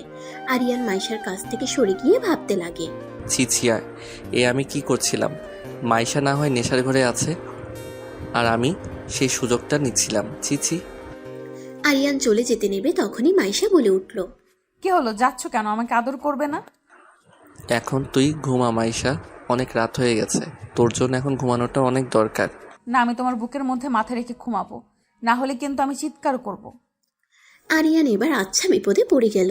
এই মেয়ে বলে কি, ওর প্রেস্টিজ প্লাস্টিক করার জন্য উঠে পড়ে লেগেছে নাকি? মনে মনে ভাবলো, এখনো ঘুমানো পর্যন্ত এখানে থাকি, তা না হলে আবার কি করতে কি করে ফেলবে। আরিয়ান মাইশাকে নিজের বুকে জড়িয়ে নিল। কিছুক্ষণের মধ্যেই মাইশা ঘুমের দেশে পাড়ি জমালো। মাইশার ঘুমন্ত মুখটার দিকে তাকিয়ে আরিয়ান মনে মনে আওড়ালো, এভাবেই চেয়েছি সারা জীবন তুই আমার বুকে থাক, আমাকে সবসময় তোর ভালোবাসা দিয়ে জড়িয়ে রাখ। খুব তাড়াতাড়ি তোকে আমি আমার করে নেব, এতটুকু ক্ষতি তোর আমি হতে দেব না। কথাগুলো ভাবতে ভাবতে আরিয়ান মাইশার কপালে একটা ভালোবাসার পরশ এঁকে দিল। আস্তে আস্তে মাইশাকে নিজের কাছ থেকে সরিয়ে সুন্দর করে শুইয়ে দিয়ে মাইশার রুম থেকে চলে গেল। নিজের রুমে গিয়ে আরিয়ান বসে বসে ভাবছে, আজকে রাতের কথা মাইশাকে কিছুতেই জানতে দেয়া যাবে না, তাহলে শুধু শুধু নিজেকে দোষ দিবে আর লজ্জায় পড়ে যাবে মেয়েটা। আরিয়ান আয়নার সামনে দাঁড়ালো, দেখলো ওর ঘাড়ে মাইশার নখের আঁচড় পড়ে গেছে। অনেকটা ভালো লাগা কাজ করছে আরিয়ানের মধ্যে। এই প্রথম মাইশাকে এতটা কাছ থেকে ছুঁয়ে দেখেছে আরিয়ান। সারা জীবনের জন্য মাইশাকে এতটাই কাছে রাখতে চাই সে। কথাগুলো ভেবেই মনে মনে মুচকে হাসলো আরিয়ান। তখনই আরিয়ানের ফোনটা বেজে উঠল। আরিয়ান ফোন রিসিভ করতেই যা শুনলো তা শোনার জন্য মোটেও প্রস্তুত ছিল না। আরিয়ান ফোন ধরা মাত্রই তার ইনফর্মার তারেক তাকে বলল, স্যার, ওই গাড়িটা কেউ জঘন্যভাবে পুড়িয়ে ফেলেছে, তবে আমি যতটুকু খোঁজ নিয়ে জানতে পেরেছি ওই গাড়িটা। কথাটা বলেই তারেক থেমে গেল। আরিয়ান কিছুটা রাগান্বিত হয়ে বলল, কি হলো, থেমে গেলে কেন? আমি ভনিতা করা একদম পছন্দ করি না। তারেক আমতা আমতা করে বলল, স্যার, ওই গাড়িটা আপনার বন্ধু রাফাত স্যারের। কথাটা শুনে আরিয়ানের যেন হুঁশ উড়ে গেল। আরিয়ান যেন নিজের কানকে বিশ্বাস করতে পারছে না। কি শুনল সে? হোয়াট রাবিশ, কি যা তা বলছো তুমি এসব? তুমি কি ঠিকভাবে খোঁজ নিয়েছো নাকি খোঁজ না নিয়েই আমাকে ইনফরমেশন দিচ্ছ? না স্যার, আমি একদম ঠিক বলছি। আমি যখন গাড়িটা খোঁজ নিয়েছিলাম তখন গাড়িটা একদম ঠিক ছিল। গাড়িটা একটা গ্যারেজে রাখা ছিল। আমি ভেবেছিলাম আগামীকালকে আপনাকে সেই গাড়ির কাছে নিয়ে যাব, কিন্তু হঠাৎ খবর পাই গাড়িতে কেউ পেট্রোল ঢেলে আগুন লাগিয়ে দিয়েছে। ওকে, তুমি ওই গ্যারেজের মালিকের সাথে বা লেবারের সাথে কথা বলে দেখো কোনো তথ্য পাও কিনা। স্যার, মালিক এখানে থাকে না, যে এই গ্যারেজটা দেখাশোনা করতো হঠাৎ করে সে মিসিং। কেউ তার খবর দিতে পারছে না সে কোথায় গেছে। আরিয়ানের মাথা যেন গোল গোল করে ঘুরছে। আরিয়ান আর কোনো কথা না বলে ফোন কেটে দিল। আরিয়ানের মাথায় কিছুই ঢুকছে না। এসব কি হচ্ছে তার সাথে? রাফাতের গাড়িতে করে মাইশাকে কিডন্যাপ করতে চাইলো। রাফাত আবার ওর গাড়ির নাম্বারই আরিয়ানকে দিল। সেই গাড়িটা কেউ পুড়িয়ে ফেললো। যার কাছ থেকে ইনফরমেশন পাওয়ার একটু আশা ছিল সেই গ্যারেজের লোকটাও পর্যন্ত মিসিং। কোনো কিছুরই হিসাব যেন মিলাতেই পারছে না আরিয়ান। তবে এই নিয়ে সকালেই রাফাতের সঙ্গে তার কথা বলতে হবে, তাহলে কিছুটা হলেও এর জট খুলবে। তবে মাইশাকে সব সময় আরিয়ানের চোখে চোখে রাখতে হবে। মাইশার কিছু হয়ে গেলে আরিয়ান একদম শেষ হয়ে যাবে। পরদিন সকালে মাইশার ঘুম ভাঙতেই মাইশা কেমন যেন একটা মাথা ঝিমঝিম আর মাথায় ব্যথা অনুভব করলো। মাইশা আস্তে আস্তে উঠে বসলো। মাইশা তার কপালে হাত দিতেই দেখলো ওর কপালে ব্যান্ডেজ করা। মাইশা অনেকটা ঘাবড়ে গেল। মাইশার কিছুই মনে পড়ছে না, কেন তার কপালে ব্যান্ডেজ করা আর সে কখন কিভাবে তার রুমে এলো। তার যতটুকু মনে আছে সে তো পার্টিতে ছিল আর কোল্ড ড্রিঙ্কস খেয়েছিল। তারপরে তার একটু মাথা ঝিমঝিম করছিল। তারপর আর কিছু মনে নেই মাইশার। মাইশা অনেকক্ষণ যাবৎ মনে করার চেষ্টা করলো, কিন্তু কিছুই মনে করতে পারলো না। তখনই মাইশার রুমে আলিয়া আসলো। কিরে মাইশা, এখন কি অবস্থা তোর? ভালো। আচ্ছা আলিয়া, আমি এখানে কি করে এলাম? আর আমার কপালে ব্যান্ডেজ করা কেন? কি হয়েছিল আমার? মাইশার কথা শুনে অনেকটা অবাক হলো আলিয়া। তবে আলিয়া এটা বুঝতে পারছে মাইশার কিছুই মনে নেই। আলিয়া একে একে সবকিছু বলল মাইশাকে। সব শুনে মাইশা কিছুক্ষণের জন্য থম মেরে রইল। মাইশা বুঝতে পারছে না কেন কেউ তার ক্ষতি করতে চাইছে। কি শত্রুতা তার মাইশার সাথে? কেন সে তার পিছনে পড়ে আছে? আলিয়া মাইশাকে আলতো করে ধাক্কা দিয়ে বলল, কিরে মাইশা, কি ভাবছিস? যা ফ্রেশ হয়ে আয়, মা টেবিলে নাস্তা দিচ্ছে, তুই এলেই একসাথে খাবো। আলিয়ার ডাকে ঘোর ভাঙে মাইশার। মাইশা ফ্রেশ হতে চলে যায়। কিছুক্ষণ পর মাইশা নাস্তার টেবিলে যায়। মাইশার মামি মাইশার দিকে নাস্তা এগিয়ে দিয়ে বলল, কি রে মাইশা, এখন ঠিক আছিস তো? কালকে যে খেলটা দেখালি তুই, তোদের ইয়াং জেনারেশনের এই একটাই দোষ, পার্টিতে গেলে ওইসব খেতে হয় তোদের। কথাগুলো শুনে মাইশা তার মামির দিকে অবাক হয়ে তাকিয়ে রইল। তার মামি কি বলছে কিছুই বুঝতে পারছে না মাইশা। কি এমন করলো মাইশা যে তার মামি তাকে এভাবে কথা শোনাচ্ছে? আলিয়া সঙ্গে সঙ্গে বলে উঠল, মা কি বলে যাচ্ছে? তখন থেকে খেতে দাও তো। তারপর ইশারা দিয়ে ওর মাকে থামতে বলল। মামি, তুমি এইভাবে আমার সাথে কথা বলছো কেন? কি করেছি আমি? বাদ দে তো মাইশা, মা মজা করছিল, মজাও বুঝিস না তুই? মাইশার মামি কোনো কথা না বলে কিছুটা রাগ দেখিয়ে ওখান থেকে চলে গেল। ওরা নাস্তা করতে শুরু করবে তখনই ওখানে আরিয়ান এলো। আরিয়ানকে দেখে আলিয়া বলে উঠল, কিরে ভাইয়া, তোর ঠোঁট ফুলে গেল কিভাবে? আর তোর গলায় ওগুলো কিসের দাগ? কথাটা শুনে আরিয়ান ভীষণ খেলো। আরিয়ান দ্রুত ঢকঢক করে এক গ্লাস পানি খেয়ে আলিয়াকে জোরে একটা ধমক দিয়ে বলল, খাবারের সময় এত কথা বলিস কেন রে? চুপচাপ খেতে পারিস না? যা বাবা, আমি আবার কি করলাম? আমি তো শুধু একটা কথা জিজ্ঞেস করলাম। আর একটা কথাও না বলে চুপচাপ খেয়ে ওঠ। মাইশাও ভালো করে খেয়াল করে দেখলো আরিয়ানের ঠোঁটটা ফুলে আছে আর গলায় কিছু আঁচড়ের দাগ। দেখে মনে হচ্ছে কারো নখের আঁচড়। মাইশার আর বুঝতে বাকি নেই এইগুলো কিভাবে হলো। আর কত মিথ্যা বলবে তুমি? আমার উপর খবরদারি দেখিয়ে অন্য মেয়ের জীবনে জড়িয়েছ। ছেলেরা এমনই হয়, ওদের ভেতরে এক আর বাহিরে আরেক। কথাগুলো ভাবতে ভাবতেই মাইশার চোখে পানি এসে জমা হলো। সবার নজর এড়িয়ে মাইশা চোখের পানিটা মুছে নিল। আরিয়ান তাড়াহুড়ো করে কোনো রকমে নাস্তা করে চলে যাচ্ছিল। তখনই আরিয়ানের মা পিছন থেকে ডাক দিয়ে বলল, কি রে আরিয়ান, তুই তো কিছুই খেলি না, আর এত তাড়াহুড়ো করে কোথায় যাচ্ছিস? আমার একটু কাজ আছে মা। আরিয়ান চলে যেতে নিয়ে ঘুরে দাঁড়িয়ে মাইশাকে বলল, মাইশা, তুই সুস্থ না হওয়া পর্যন্ত তোর অফিসে যেতে হবে না। আমি অন্য কাউকে দিয়ে কাজগুলো করিয়ে নেব। আর হ্যাঁ, আমার পারমিশন ছাড়া তুই এক পাও বাহিরে কোথাও যাবি না। কথাগুলো বলে আরিয়ান চলে গেল। মাইশার প্রচন্ড রাগ হচ্ছে আরিয়ানের কথা শুনে। মাইশা ভাবছে, তুমি নিজেকে খুব চালাক মনে করো তাই না? উপরে উপরে এমন ভাব দেখাও যেন আমাকে খুব কেয়ার করো, আর ভেতরে ভেতরে অন্য কারোর প্রতি আসক্ত হয়ে আছো। আমি চাই না তোমার এমন কেয়ার। আমি এখন থেকে আমার মতো করেই চলবো, আর তুমি তোমার মতো। আমার প্রতি কোনো রকম অধিকার ফলাতে দেব না তোমাকে। বুঝেন ঠেলা, যার জন্য করে চুরি সেই বলে চোর। যার জন্য আরিয়ানের ঠোঁট ফুললো, আঁচড় খেলো, সে এখন আরিয়ানকে ভুল বুঝছে। এই হলো ভালোবাসার এক সমস্যা। এ ওকে সন্দেহ করে তো ও ওকে সন্দেহ করে। যাই হোক, ওরা যা মন চাই করুক, আমরা গল্পে ফিরি। আরিয়ান রাফাতের বাসায় গেল, গিয়ে শুনলো রাফাত বাসায় নেই। ওকে পুলিশ স্টেশনে ডেকেছে। আরিয়ান দ্রুত রাফাতের বাসা থেকে বেরিয়ে পুলিশ স্টেশনের দিকে চলে গেল। সেই পোড়া গাড়ির ভিতর পুলিশ একজনের পোড়া লাশ পেয়েছে। পুরো লাশটার এমন অবস্থা হয়েছে যে লাশটাকে কিছুতেই শনাক্ত করা যাচ্ছে না। পুলিশ লাশটাকে মর্গে পাঠিয়ে দিল। সমস্ত ফর্মালিটিস শেষ করে যদি লাশের পরিবারের কোনো সন্ধান পাওয়া যায় তাহলে লাশ তাদের কাছে হ্যান্ডওভার করবে, আর না হয় দাফন সম্পন্ন করে ফেলবে। আরিয়ান পুলিশ স্টেশনে গিয়ে দেখলো রাফাতকে পুলিশরা কোনো একটা বিষয়ে জেরা করছে। রাফাত আরিয়ানকে দেখা মাত্রই বলে উঠল, আরিয়ান, তুই এসেছিস? আমাকে বাঁচা ভাই, আমি দারুণভাবে ফেসে গেছি। কেন, কি হয়েছে? দেখ না ভাই, এরা কিসব বলছে। এরা বলছে আমার গাড়িতে নাকি কারো একটা পুরা লাশ পাওয়া গেছে। আমি তো এই ব্যাপারে কিছু জানি না। কি করে গাড়িটা ওখানে পৌঁছালো, কে গাড়িতে আগুন লাগিয়ে দিল, আর কিভাবে পুড়ে মারা গেল। আমি তো গাড়িটা ঠিক করার জন্য গ্যারেজে দিয়েছিলাম। বিশ্বাস কর, আমি কিছু জানি না এই ব্যাপারে। রাফাতের কথা শুনে তো আরিয়ান রীতিমতো ভরকে গেল। মানে কি বলছিস কি তুই এইসব? পুলিশ অফিসার সাব্বির রাফাতকে ধমকের স্বরে বলল, তাহলে আপনার গাড়িটা কি ওখানে হেঁটে হেঁটে গেছে? আরিয়ান পুরো বিষয়টা জানতে চাইল সাব্বিরের কাছে। সাব্বির বলল, সকালের একজন লোক থানায় ফোন দিয়ে বলল একটা গাড়ি এক জায়গায় পুড়ে পড়ে আছে, হয়তো বা রাত্রেবেলায় কেউ গাড়িতে আগুন লাগিয়ে দিয়েছিল। পুলিশ যখন গাড়িটা চেক করলো তখন তাতে একটা পুরো লাশ পাওয়া গেছে। আমরা খোঁজ নিয়ে জানতে পেরেছি সেই গাড়িটা মিস্টার রাফাতের। সুতরাং সেই হিসেবে ওনাকে আমরা জিজ্ঞাসাবাদ করছি। দেখুন অফিসার, কেউ আমাকে চরমভাবে ফাঁসাচ্ছে। আমি এ সম্পর্কে কিছু জানি না।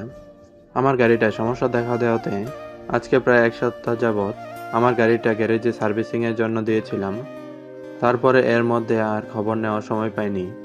আপনার যদি বিশ্বাস না হয় তাহলে ওই গ্যারেজের লোকজনের সাথে আপনি জিজ্ঞেস করে দেখতে পারেন। আপনি কি মনে করেন পুলিশ এতই বোকা? পুলিশকে এইসব শিখিয়ে দিতে হবে সে কখন কোন কাজ করবে?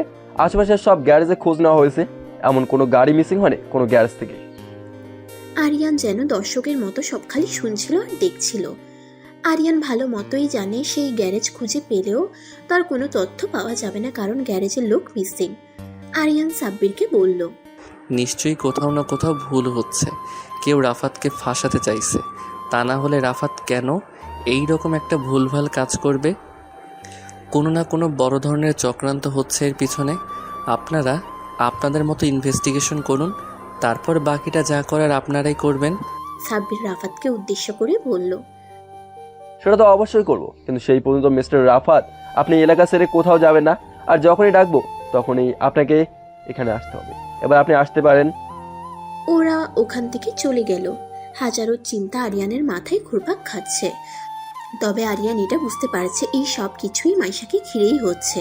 কেউ একজন খুব শক্তভাবে কলকাঠি নাড়ছে তাদের পেছনে। কিন্তু কেন, এর উত্তরটাই আরিয়ানকে খুঁজে বের করতে হবে। মাইশা উদাস মনে ছাদে দাঁড়িয়ে আছে। মাসে কেউ নেই। আলিয়া গেছে ওর এক বান্ধবীর বাসায়। ওর মামা আর মামি গেছে ডাক্তারের কাছে। আর আরিয়ান তো এখনো বাসায় ফেরেনি। একা একা ভালো লাগছিল না, তাই মাইশা ছাদের এক কোণে এসে দাঁড়িয়ে আছে। আরিয়ানের ঠোঁটের ফোলা আর গলায় আঁচড়ের দাগ খুব ভাবাচ্ছে মাইশাকে। মাইশার মনের মধ্যে যেন ঝড় চলছে। এমন এক ঝড় যা মাইশা ইচ্ছা করলেও থামাতে পারছে না। মুহূর্তেই মাইশার চোখ দুটো ঝাপসা হয়ে এলো। হঠাৎ মাইশার মনে হলো ওর পিছনে কেউ দাঁড়িয়ে আছে। মাইশা পিছনে ঘুরে দেখলো আরিয়ান। আরিয়ানকে দেখেই মাইশা ওখানে আর এক মুহূর্তও না দাঁড়িয়ে মুখ ঘুরিয়ে চলে যাচ্ছিল। তখনই আরিয়ান মাইশার হাত ধরে ওর হাতে জোরে একটা টান দিয়ে আরিয়ানের কাছে নিয়ে আসলো। মাইশা আরিয়ানের বুকের উপর এসে পড়ল। আরিয়ান দেখলো মাইশার কপালে কিছু চুল এলোমেলো হয়ে সামনে এসে পড়েছে। আরিয়ান মাইশার কপালে আসা এলোমেলো চুলগুলো সরিয়ে দিয়ে বলল, কি রে, এইভাবে মুখ ঘুরিয়ে কোথায় চলে যাচ্ছিস? মাইশার মোটেও ইচ্ছা করছিল না আরিয়ানের সাথে কথা বলতে। মাইশা আরিয়ানের কাছ থেকে নিজেকে ছাড়ানোর চেষ্টা করলো কিন্তু পারলো না। আরিয়ান আরো শক্ত করে মাইশাকে চেপে ধরলো। ছাড়ো আমাকে, ছাড়ো বলছি। না, ছাড়বো না। গতকালকে রাত্রে তো ছাড়তেই চাচ্ছিলি না, আর এখন এমন করছিস কেন? মানে কি যাতা বলছো তুমি? কালকে রাতের কথা সব ভুলে গেলি? শোনো, গতকাল রাতে এমন কিছুই হয়নি যেটা আমাকে মনে রাখতে হবে। ও রিয়েলি? তাহলে তো তোকে একটু মনে করিয়ে দিতেই হয় গতকাল রাতের কথা। মানে? আরিয়ান আর কোনো কথা না বলে সোজা মাইশার ঠোঁটে নিজের ঠোঁট ডুবিয়ে দিল। মাইশা ওর হাত দিয়ে আরিয়ানের পিঠে কিল ঘুষি মারতে লাগলো। বেশ কিছুক্ষণ পর আরিয়ান মাইশাকে ছেড়ে দিল। মাইশা আরিয়ানকে ধাক্কা মেরে কিছুটা দূরে সরে গেল। খুব ঘৃণা হচ্ছে মাইশার আরিয়ানের প্রতি। কত মেয়ে লাগে আরিয়ানের জীবনে, এক মেয়েতে কি তৃপ্তি ওর হয় না? কালকে তো খুব মজা নিয়ে একজনের সাথে রোম্যান্স করেছে, আর আজকে মাইশা? ছেলেরা মনে হয় এমনই হয়। আরিয়ান একটা ডেভিল মার্কা হাসি দিয়ে বলল। কিরে, এইবার কিছু মনে পড়েছে? মাইশা নিজের রাগটাকে কিছুতেই কন্ট্রোল করতে পারে না, তাই মাইশা কিছুটা চেঁচিয়ে আরিয়ানকে বলল, নেক্সট টাইম কখনো আমাকে টাচ করার চিন্তাও করবে না, কারণ আমি চাই না আমাকে এমন একজন টাচ করুক যার জীবনে অন্য আরো অনেক মেয়ে আছে।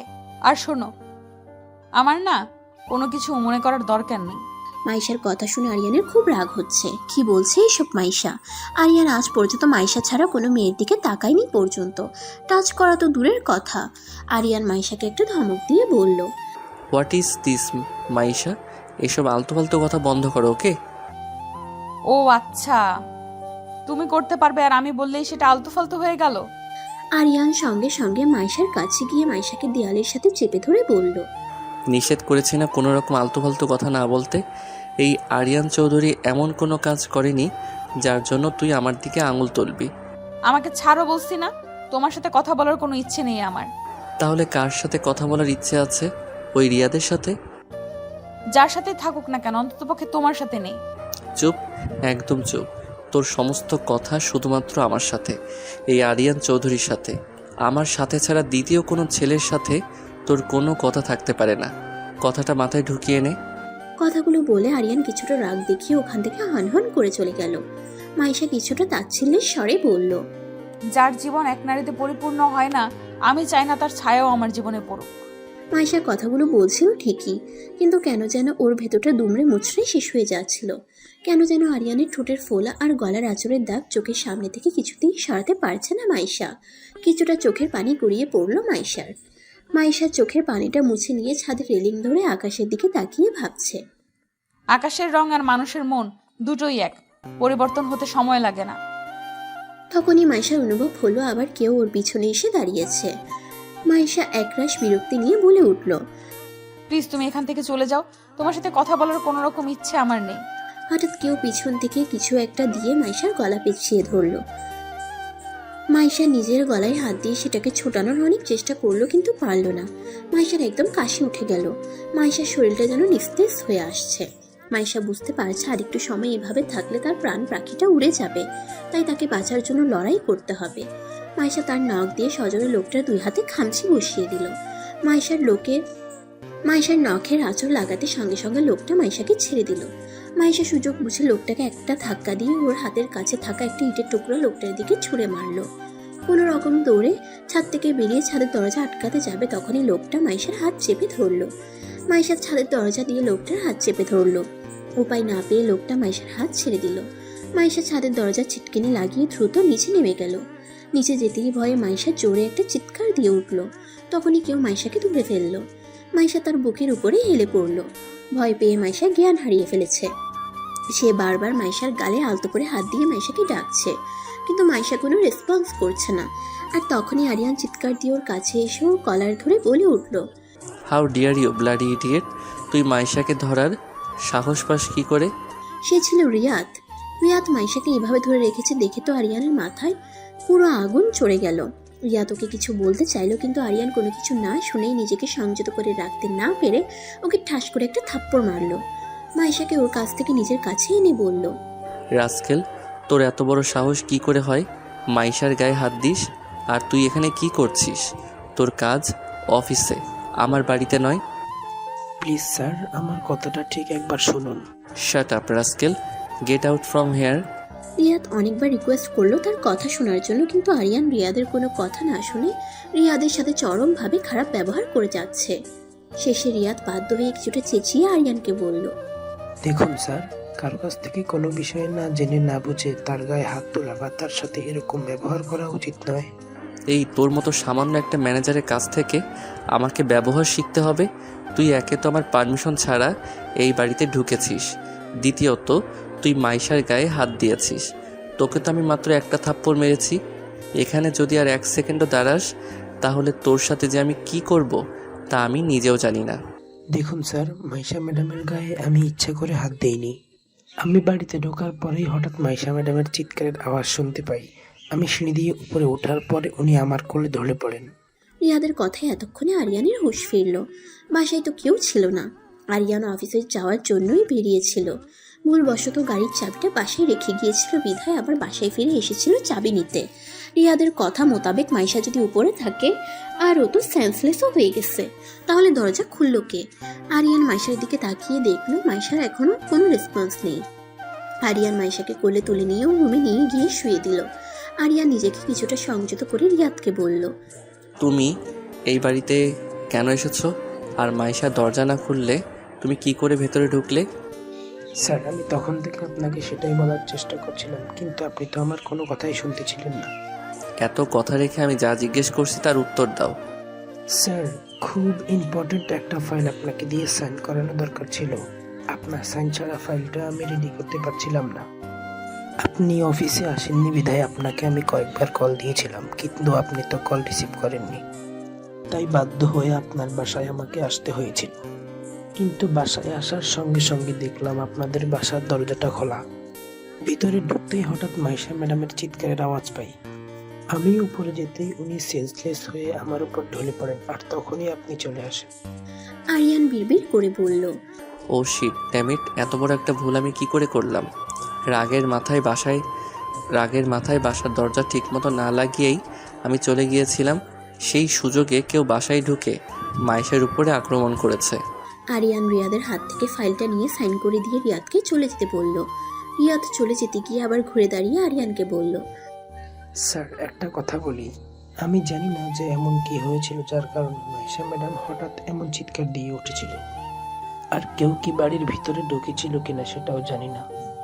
যদি কেউ ঢুকেই থাকে তাহলে সে দারোয়ানের চোখ এড়িয়ে কিভাবে ঢুকলো? যদি স্যার সম্ভব হয় একটু খোঁজ নেবেন। হয়তো এমন কেউ আপনার আশেপাশে আছে যে আপনাদের ক্ষতি করতে চায়, তাই একটু সাবধানে থাকবেন স্যার। কথাগুলো বলে রিয়াদ ওখান থেকে চলে গেল। রিয়াদের কথাগুলো খুব ভাবাচ্ছে আরিয়ানকে। রিয়াদ তো ঠিকই বলেছে, দারোয়ানের চোখ ফাঁকি দিয়ে কেউ ঢুকলো কি করে বাড়ির ভিতরে? রাগের মাথায় আরিয়ানের এই কথাটা একদমই মাথায় আসেনি। দারোয়ানকে জিজ্ঞেস করলে কিছু হয়তো বা আরিয়ান জানতে পারবে, কিন্তু মাইশাকে একা রেখে সে যেতে পারছে না। তবে আরিয়ান এইটুকু বুঝতে পারছে মাইশা কোনো জায়গায় সেফ নয়। মাইশাকে এতটুকু সময়ের জন্যও একা রাখা যাবে না।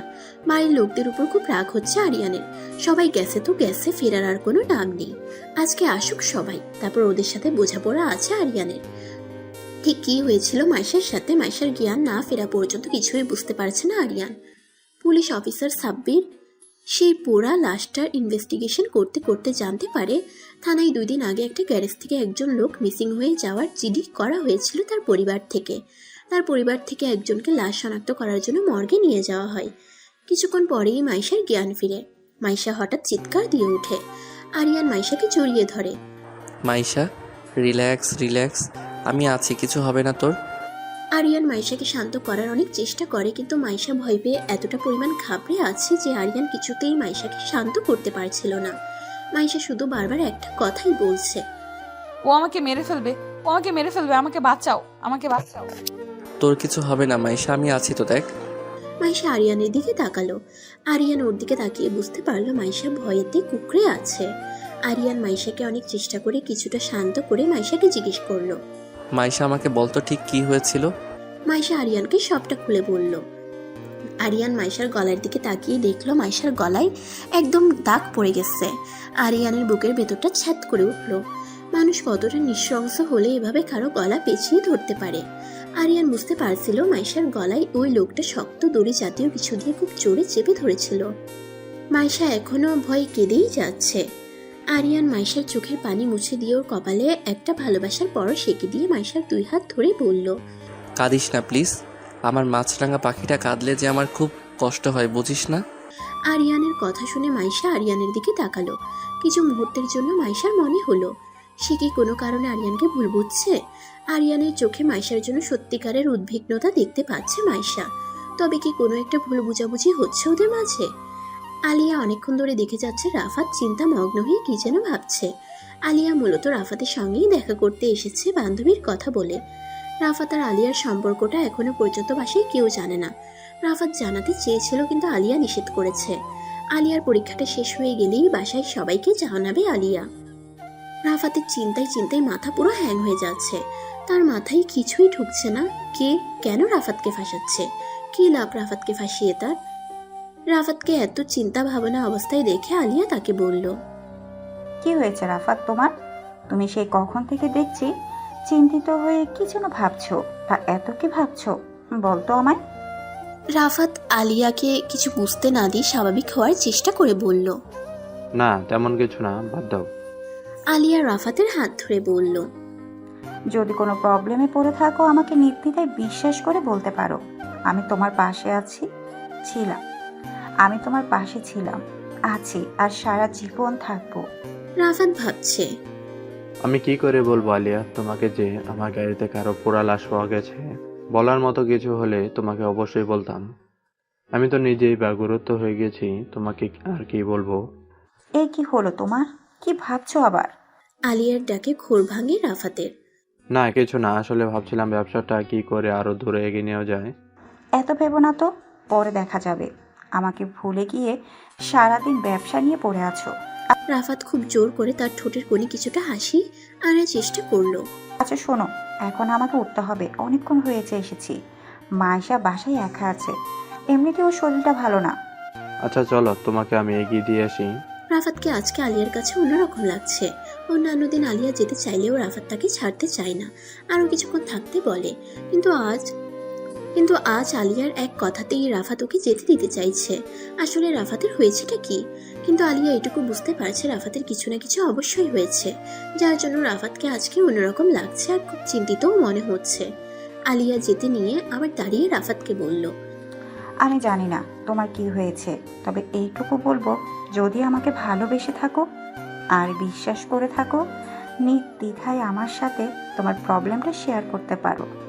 রাফাত আলিয়ার 2 গালে আলতো করে ছুঁয়ে দিয়ে বলল, আরে পাগলি, কিছু হয়নি আমার, আই এম টোটালি ফাইন। এবার চলো তোমাকে এগিয়ে দিয়ে আসি।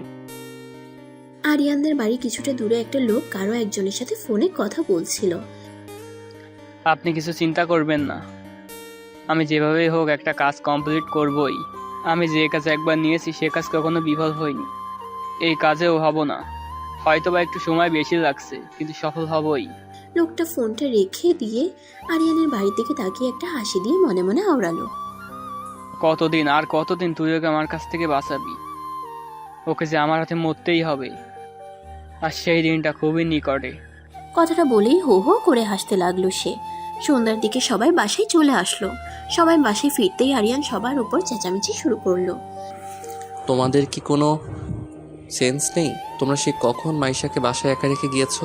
তারপরে কি তোমরা ফেরার কোনো প্রয়োজন মনে করলে না? তোমরা জানো মাইশা অসুস্থ।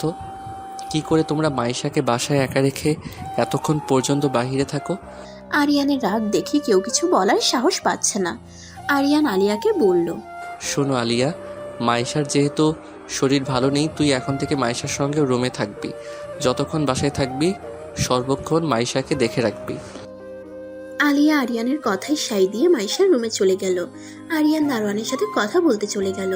মর্গ থেকে ফিরে একজন কনস্টেবল সাব্বিরকে বলল, স্যার, ওনারা লাশটা আইডেন্টিফাই করতে পেরেছে। লাশটা ছেলেটার বাবার। ছেলেটা আপনার সাথে কথা বলতে যাচ্ছে। আচ্ছা ওকে পাঠিয়ে দাও। ছেলেটা এসে সাব্বিরের সামনে বসলো। ছেলেটা কান্নারত কণ্ঠে বলল, স্যার, আমার নাম মুরাদ। আমার বাবা ওই গ্যারেজে দেখাশোনা করতো। বাবা মিসিং হওয়ার আগের দিন রাত্রে কারোর একজনের ফোন পেয়ে বাসা থেকে বের হয়ে গেছিল। তারপর থেকে বাবাকে ফোনে আর পাইনি, আর আজকে যখন পেলাম তখন বাবার লাশ পেলাম। সাব্বির মুরাদকে একটা টিস্যু এগিয়ে দিয়ে বলল, নিজেকে সামলাও। আচ্ছা, তোমার বাবার সাথে কি কারো কোনো শত্রুতা ছিল? না স্যার, আমার বাবা অন্তত ভালো আর ভদ্র একজন মানুষ ছিল। কেন কেউ বাবার সাথে এমন করলো তা আমরা বুঝতে পারছি না স্যার। তোমার কি কাউকে সন্দেহ হয়? না স্যার, সন্দেহ করার মতো ওই রকম কেউ আমার জানার মধ্যে নেই। সাব্বির মুরাদের কাছ থেকে ওই গ্যারেজ সম্পর্কে কিছু ইনফরমেশন নিল আর মনে মনে ভাবলো, খুব জটিল একটা কেস এটা। একটা মানুষ রাত্রেবেলা আরও একজনের ফোন পেয়ে বাস থেকে বের হয়ে গেল, তারপরে মিসিং, তারপর পুড়ে মারা গেল। একটু খুঁটিয়ে দেখতে হবে ব্যাপারটা আসলে ঠিক কি। আরিয়ান দেখলো দারোয়ান মতিন টেবিলের উপর মাথা দিয়ে ঘুমোচ্ছে। আরিয়ানের খুব রাগ হলো এই দৃশ্য দেখে। ওকে রাখা হয়েছে এই বাড়ি পাহারা দেওয়ার জন্য, এখন তো দেখছি ওকেই পাহারা দেওয়ার জন্য অন্য কাউকে রাখতে হবে। আরিয়ান তার হাত দিয়ে টেবিলের উপর জোরে একটা থাপ্পড় মারলো। সঙ্গে সঙ্গে লাফ দিয়ে উঠলো দারোয়ান। আরিয়ানকে দেখিয়ে বসা থেকেই দাঁড়িয়ে গেল। আরিয়ান কিছুটা রাগ দেখিয়ে ওকে বলল, এই তোমাকে কি বাড়ির পাহারা দেওয়ার জন্য রাখা হয়েছে নাকি ঘুমানোর জন্য রাখা হয়েছে? সরি স্যার, আমার তো কখনো এমন হয় না, কেন জানি আজকে আমার খুব ঘুম ঘুম পাচ্ছে, কিছুতেই চোখ টেনেই মেলতে পারছি না। কেন, আজকে ডিউটিতে আসার সময় কি ঘুমের ওষুধ খেয়ে এসেছিলে তাই চোখ মেলতে পারছো না? না স্যার, সকালের দিকে রাস্তা দিয়ে একজন চা নিয়ে যাচ্ছিল, ওনার কাছ থেকে 1 কাপ চা খেয়েছিলাম, তারপর থেকেই আমার কেমন যেন একটা ঘুম ঘুম ভাব। মানুষের চা খেলে ঘুম কমে আর তোমার ঘুম বাড়ছে, এইসব আজগুবি কথা বন্ধ করো, ঠিক আছে? আচ্ছা যাই হোক, শোনো, আমি বের হয়ে যাবার পরে কি বাড়িতে কেউ ঢুকেছিল? আরিয়ানের কথা শুনে মতিনের মুখটা কিছুটা শুকিয়ে গেল। মতিন চুপ করে আছে, কোনো কথা বলছে না। আরিয়ান আরো একবার একই প্রশ্ন জিজ্ঞেস করলো, কিন্তু মতিন কোনো উত্তর দিল না। এবার আরিয়ান জোরে একটা ধমক দিয়ে বলল, এই তোমাকে কি আমি পড়া জিজ্ঞেস করেছি যে পড়া পারছো না বলে মাথা নিচু করে আছো, চুপ করে আছো কেন? আমার প্রশ্নের উত্তর দাও। মতিন কি বলবে বুঝতে পারছে না, কারণ তখন তো সে টেবিলের উপর মাথা দিয়ে ছিমুচ্ছিল। তারপরও ভয়ে ভয়ে আমতা আমতা করে বলল, আসলে স্যার তখন আমার একটু ঝিমুনি এসেছিল, বিদায় টেবিলের মাথায় দিয়ে ঝিমিয়ে পড়েছিলাম। স্টুপিড কোথাকার, এবার তোমার চাকরিটাও আমি ছিনিয়ে দেই। মতিন আরিয়ানের হাত পায়ে ধরে বলতে লাগলো, না স্যার, প্লিজ স্যার, এই কাজটা করবেন না স্যার, তাহলে আমার বউ ছেলে মেয়ে না খেতে পেয়ে মারা যাবে স্যার, আর কখনো এমন হবে না স্যার। হঠাৎ করে আরিয়ানের চোখ গেল গেটের দিকে। আরিয়ান দেখলো গেটটা কোনো রকমের লাগানো, গেটে কোনো তালা নেই। সঙ্গে সঙ্গে আরিয়ান মতিনকে একটা ধমক দিয়ে বলল, কোনো একটা কাজ তোমাকে দিয়ে ঠিক মতো হয় না, গেটে তালা মারোনি কেন? এই মুহূর্তে গেটে তালা মারো। আরিয়ানের কথা শুনে রীতিমতো ঘাবড়ে গেল মতিন। আসলে তালা যে কোথায় সে নিজেও জানে না। মতিন একটু ঢোক গিলে ঠোঁটটা একটু ভিজিয়ে কাঁপা কাঁপা গলায় বলল, স্যার আসলে আমি যখন চা খাবার জন্য গেট খুলেছিলাম, তারপর থেকে আমি আর গেটের তালা খুঁজে পাচ্ছি না। দারোয়ানের কথা শুনে প্রচন্ড রাগ হচ্ছে আরিয়ানের। আরিয়ান জোরে একটা ঝাড়ি মেরে দারোয়ানকে বলল, তুমি আসলে একটা ছাগল। এই তোমার ডিউটির নমুনা, গেটের তালা কোথায় আছে তা পর্যন্ত তুমি জানো না। কাল থেকে তোমার আর ডিউটি করতে হবে না, আমি নতুন দারোয়ান রেখে দিচ্ছি। মতিন আরিয়ানের হাতে পায়ে ধরে কান্নাকাটি শুরু করে দিল। শেষে আরিয়ান তাকে লাস্ট ওয়ার্নিং দিয়ে এবং নতুন তালা কেনার জন্য টাকা দিয়ে ওখান থেকে চলে গেল।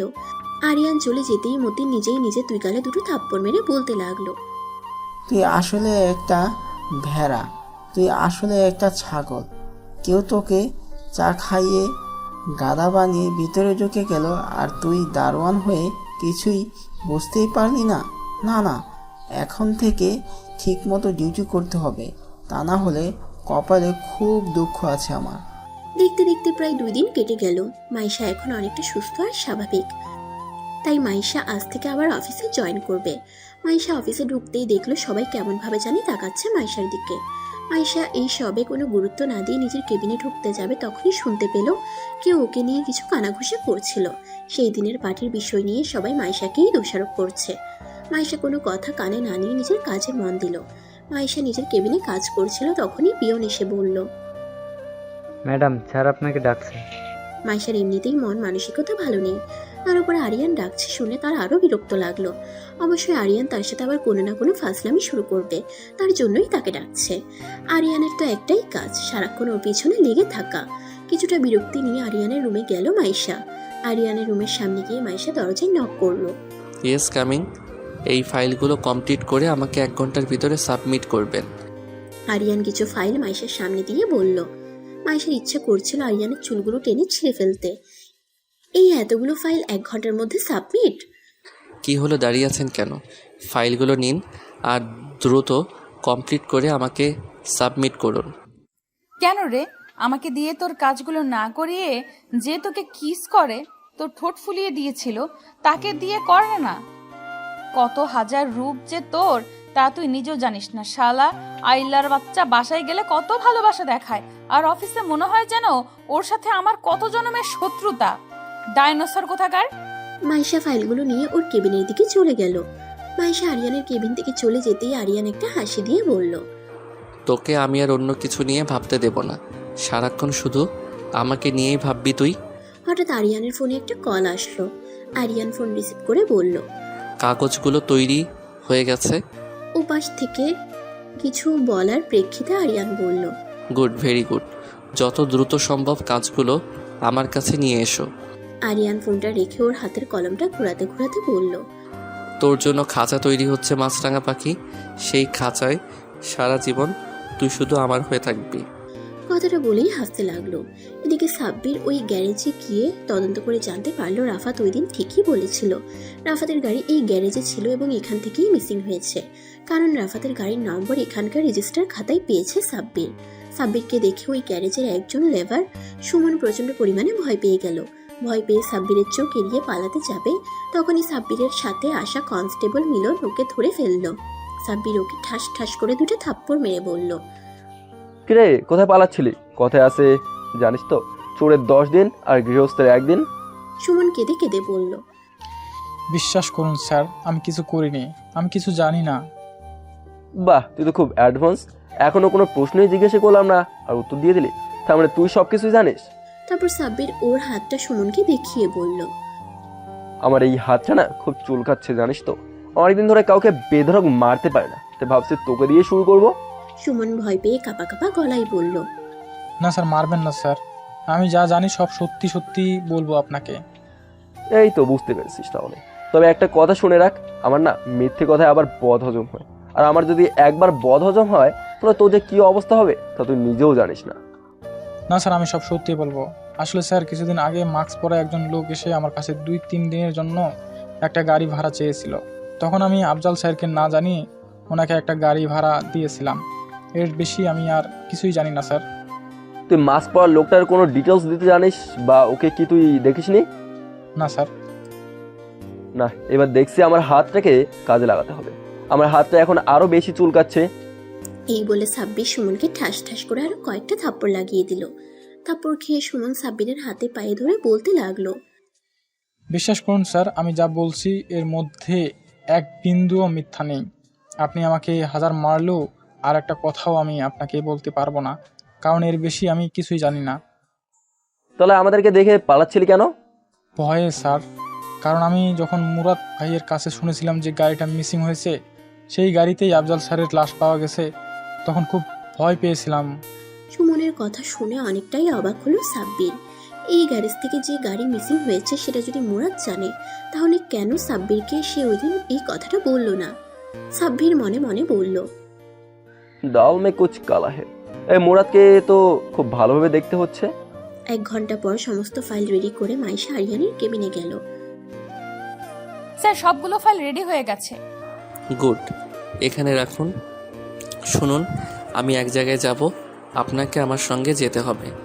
কথাটা শুনে মাইশা চোখ মুখ খিচে আরিয়ানের দিকে তাকালো।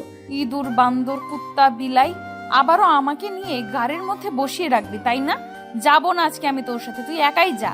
আসলে স্যার, আমার একটু কাজ ছিল, আমাকে আজকে দ্রুত বাসায় ফিরতে হবে, তাই আমি আপনার সাথে যেতে পারবো না। তোর যে বাসায় কি ঘোড়ার ডিমের কাজ আছে তা তো আমি ছাড়া আর কেউ জানে না। এখন তো গিয়েই সেই ছাই পচা কার্টুন দেখতে বসবি। দাঁড়া, তোকে দেখাচ্ছি কার্টুন। এত বড় সাহস আপনার, আপনি আমার মুখের উপর না করেন। আমি কিন্তু বেশি কথা বলা একদমই পছন্দ করি না। আমি আপনার বস, আপনি আমার পিএ, সুতরাং আমি যেখানে বলবো আপনাকে ঠিকই সেখানেই যেতে হবে। কিন্তু আরিয়ানুকে একটা ধমক দিয়ে বলল, আমি যা বলেছি তাই করুন, ওকে? ডাইনোসরের বাচ্চা, দেখিস তোর কোনোদিনও ভালো হবে না। মাইশা একটা ভেঙচি মেরে ওখান থেকে চলে গেল। কিছুক্ষণ পর মাইশা আর আরিয়ান অফিস থেকে বেরিয়ে গেল। ওরা অফিস থেকে বেরিয়ে যেতেই অফিসের কিছু লোক নিজেদের মধ্যে বলাবলি করতে লাগলো। এই মাইশার যে কতগুলো ছেলে লাগে তা ও নিজেও জানে না।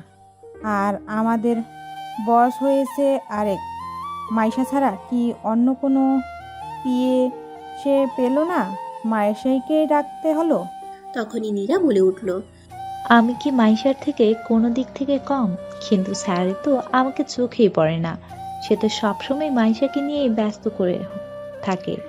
আমার দিকে যদি একটু নজর দিত আমার জীবনটা ধন্য হয়ে যেত।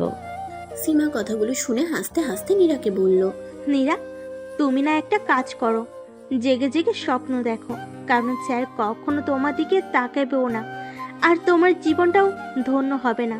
তার থেকে বরং জেগে জেগে স্বপ্ন দেখো, একটু যদি স্বপ্নে তোমার জীবনটা ধন্য হতে পারে। নিজের বন্ধুর হয়ে সাফাই গাইছো? অবশ্য নিজের যোগ্যতা ছাড়া অন্যজনের সুপারিশে চাকরি হলে যা হয় আর কি।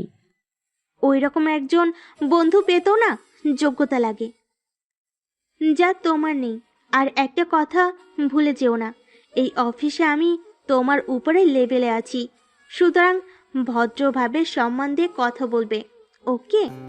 কথাগুলো বলে সীমা ওখান থেকে চলে গেল। সীমা চলে যেতেই নীরা নিজে নিজে বলে উঠল, ইস, একবার যদি স্যার আমার দিকে তাকাতো, আমি না তোর থেকে অনেক উপরে চলে যেতাম। তখন আমিও বলতাম, ভদ্রভাবে কথা বলো, আমি তোমার থেকে অনেক অনেক উপরে লেভেলে আছি। আরিয়ান থানার সামনে এসে গাড়ি দাঁড় করালো। আরিয়ানকে থানায় আসতে দেখে মাইশা বলল, এ কি স্যার, আপনি থানায় আসলেন কেন? ভিতরে চলো, গেলেই বুঝতে পারবি। মাইশা আর আরিয়ান থানার ভেতরে চলে গেল। গিয়ে দেখলো ওখানে রাফাতও আছে। রাফাতকে ওখানে দেখে মাইশা অবাক হলো। মাইশা রাফাতকে জিজ্ঞেস করলো, এ কি রিফাত ভাই, আপনি এখানে? মাইশাকে দেখে রাফাত অনেক নার্ভাস হয়ে গেল। রাফাত ভাবছে, এ কি মাইশা এখানে কেন? মাইশা যদি কিছু জানতে পারে তাহলে তো কথাটা আলিয়ার কাছে চলে যাবে, আর আলিয়া জানতে পারলে আমাকে অনেক ভুল বুঝবে। কি হবে এখন?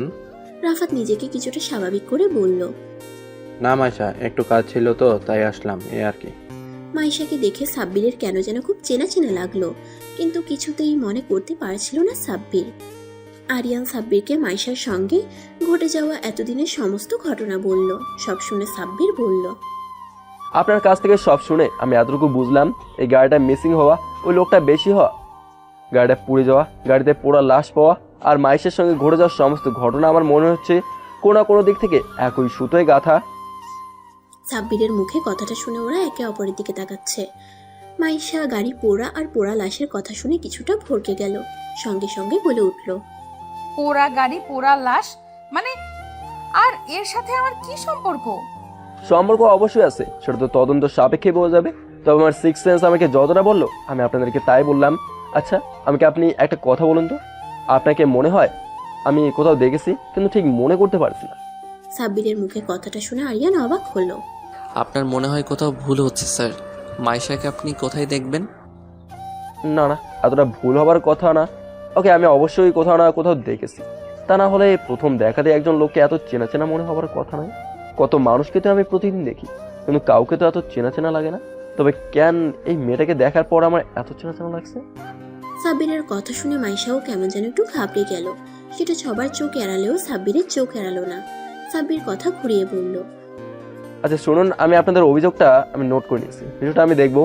থানা থেকে ওরা সবাই বেরিয়ে গেল, কিন্তু আরিয়ানের মাথায় একটা কথাই ঘুরতেছে, মাইশাকে সাব্বির কি করে চেনে। ওরা চলে যেতেই সাব্বির একজনকে ডেকে বলল পুরাতন কিছু ফাইল ওকে দিয়ে যেতে। কিছুক্ষণ পর একজন এসে সাব্বিরকে পুরাতন কিছু ফাইল দিল। সাব্বির ফাইলগুলো দেখতে দেখতে হঠাৎ একটা জায়গায় ওর চোখ আটকে গেল। সঙ্গে সঙ্গে ও বলে উঠল, ও আচ্ছা, এখন বুঝলাম মাইশাকে কেন আমার এত চেনা চেনা লাগছিল। এবার আমার কাছে মনে হচ্ছে খুব তাড়াতাড়ি এই কেসের জটটা খুলতে চলেছে। সাব্বির তার ফোনটা বের করে একজনকে ফোন দিয়ে বলল, তার কি কোনো খবর পাওয়া গেছে?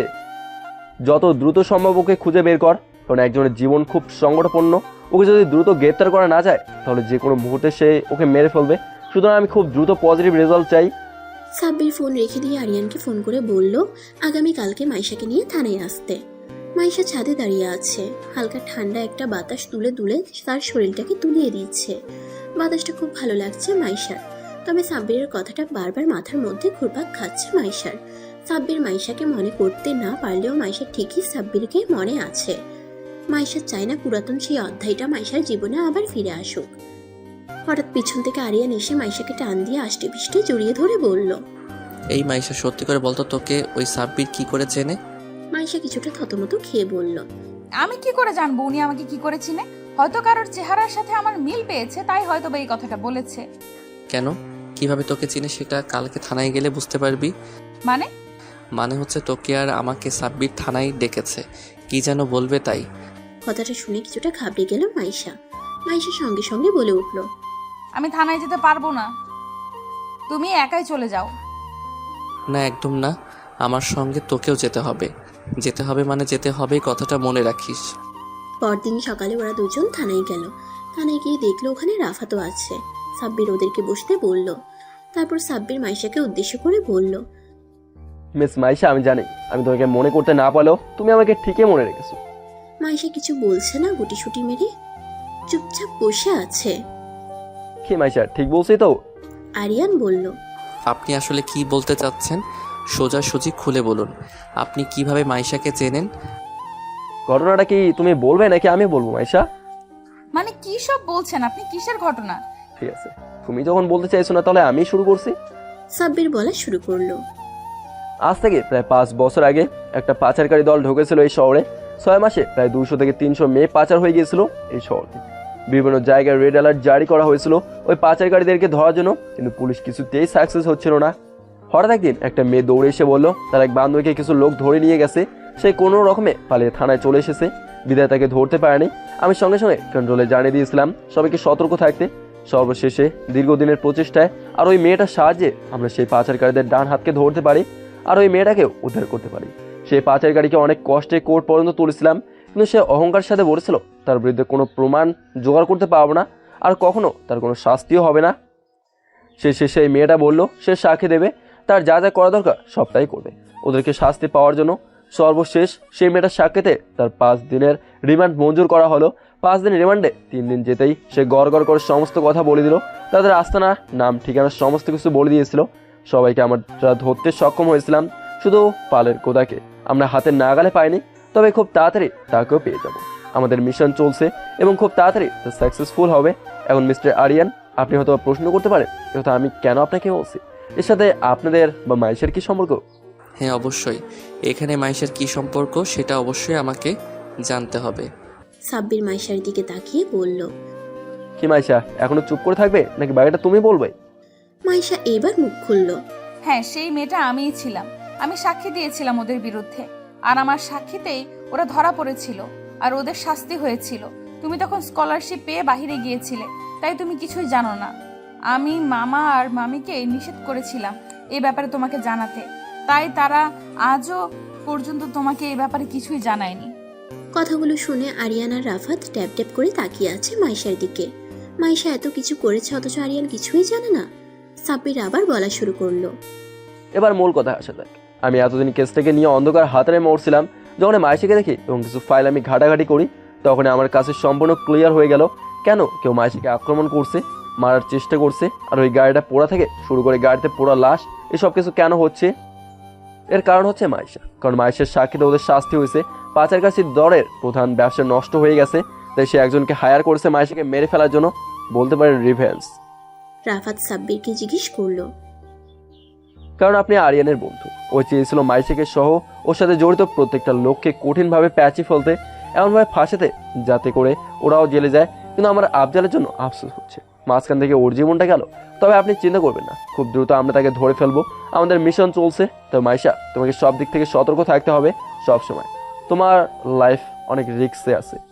কিছুদিন পর পুলিশের অনেক প্রচেষ্টায় শেষ পর্যন্ত পাচারকারী দলের প্রধানকে পেয়েছিল পুলিশ, কিন্তু দুর্ভাগ্যবশত পুলিশের চোখ ফাঁকি দিয়ে পালিয়ে গেছে। সঙ্গে সঙ্গে সাব্বির মাইশা আর আরিয়ানকে সতর্ক করে দিল যেন তারা সতর্ক থাকে, কারণ সে আবার তার তাণ্ডব শুরু করবে মাইশা আর তার কাছের মানুষগুলোর উপর। কি হতে চলেছে জানতে হলে সিজন 2 এর জন্য অপেক্ষা করুন। ভালো থাকবেন সবাই। আল্লাহ হাফেজ। সমাপ্ত।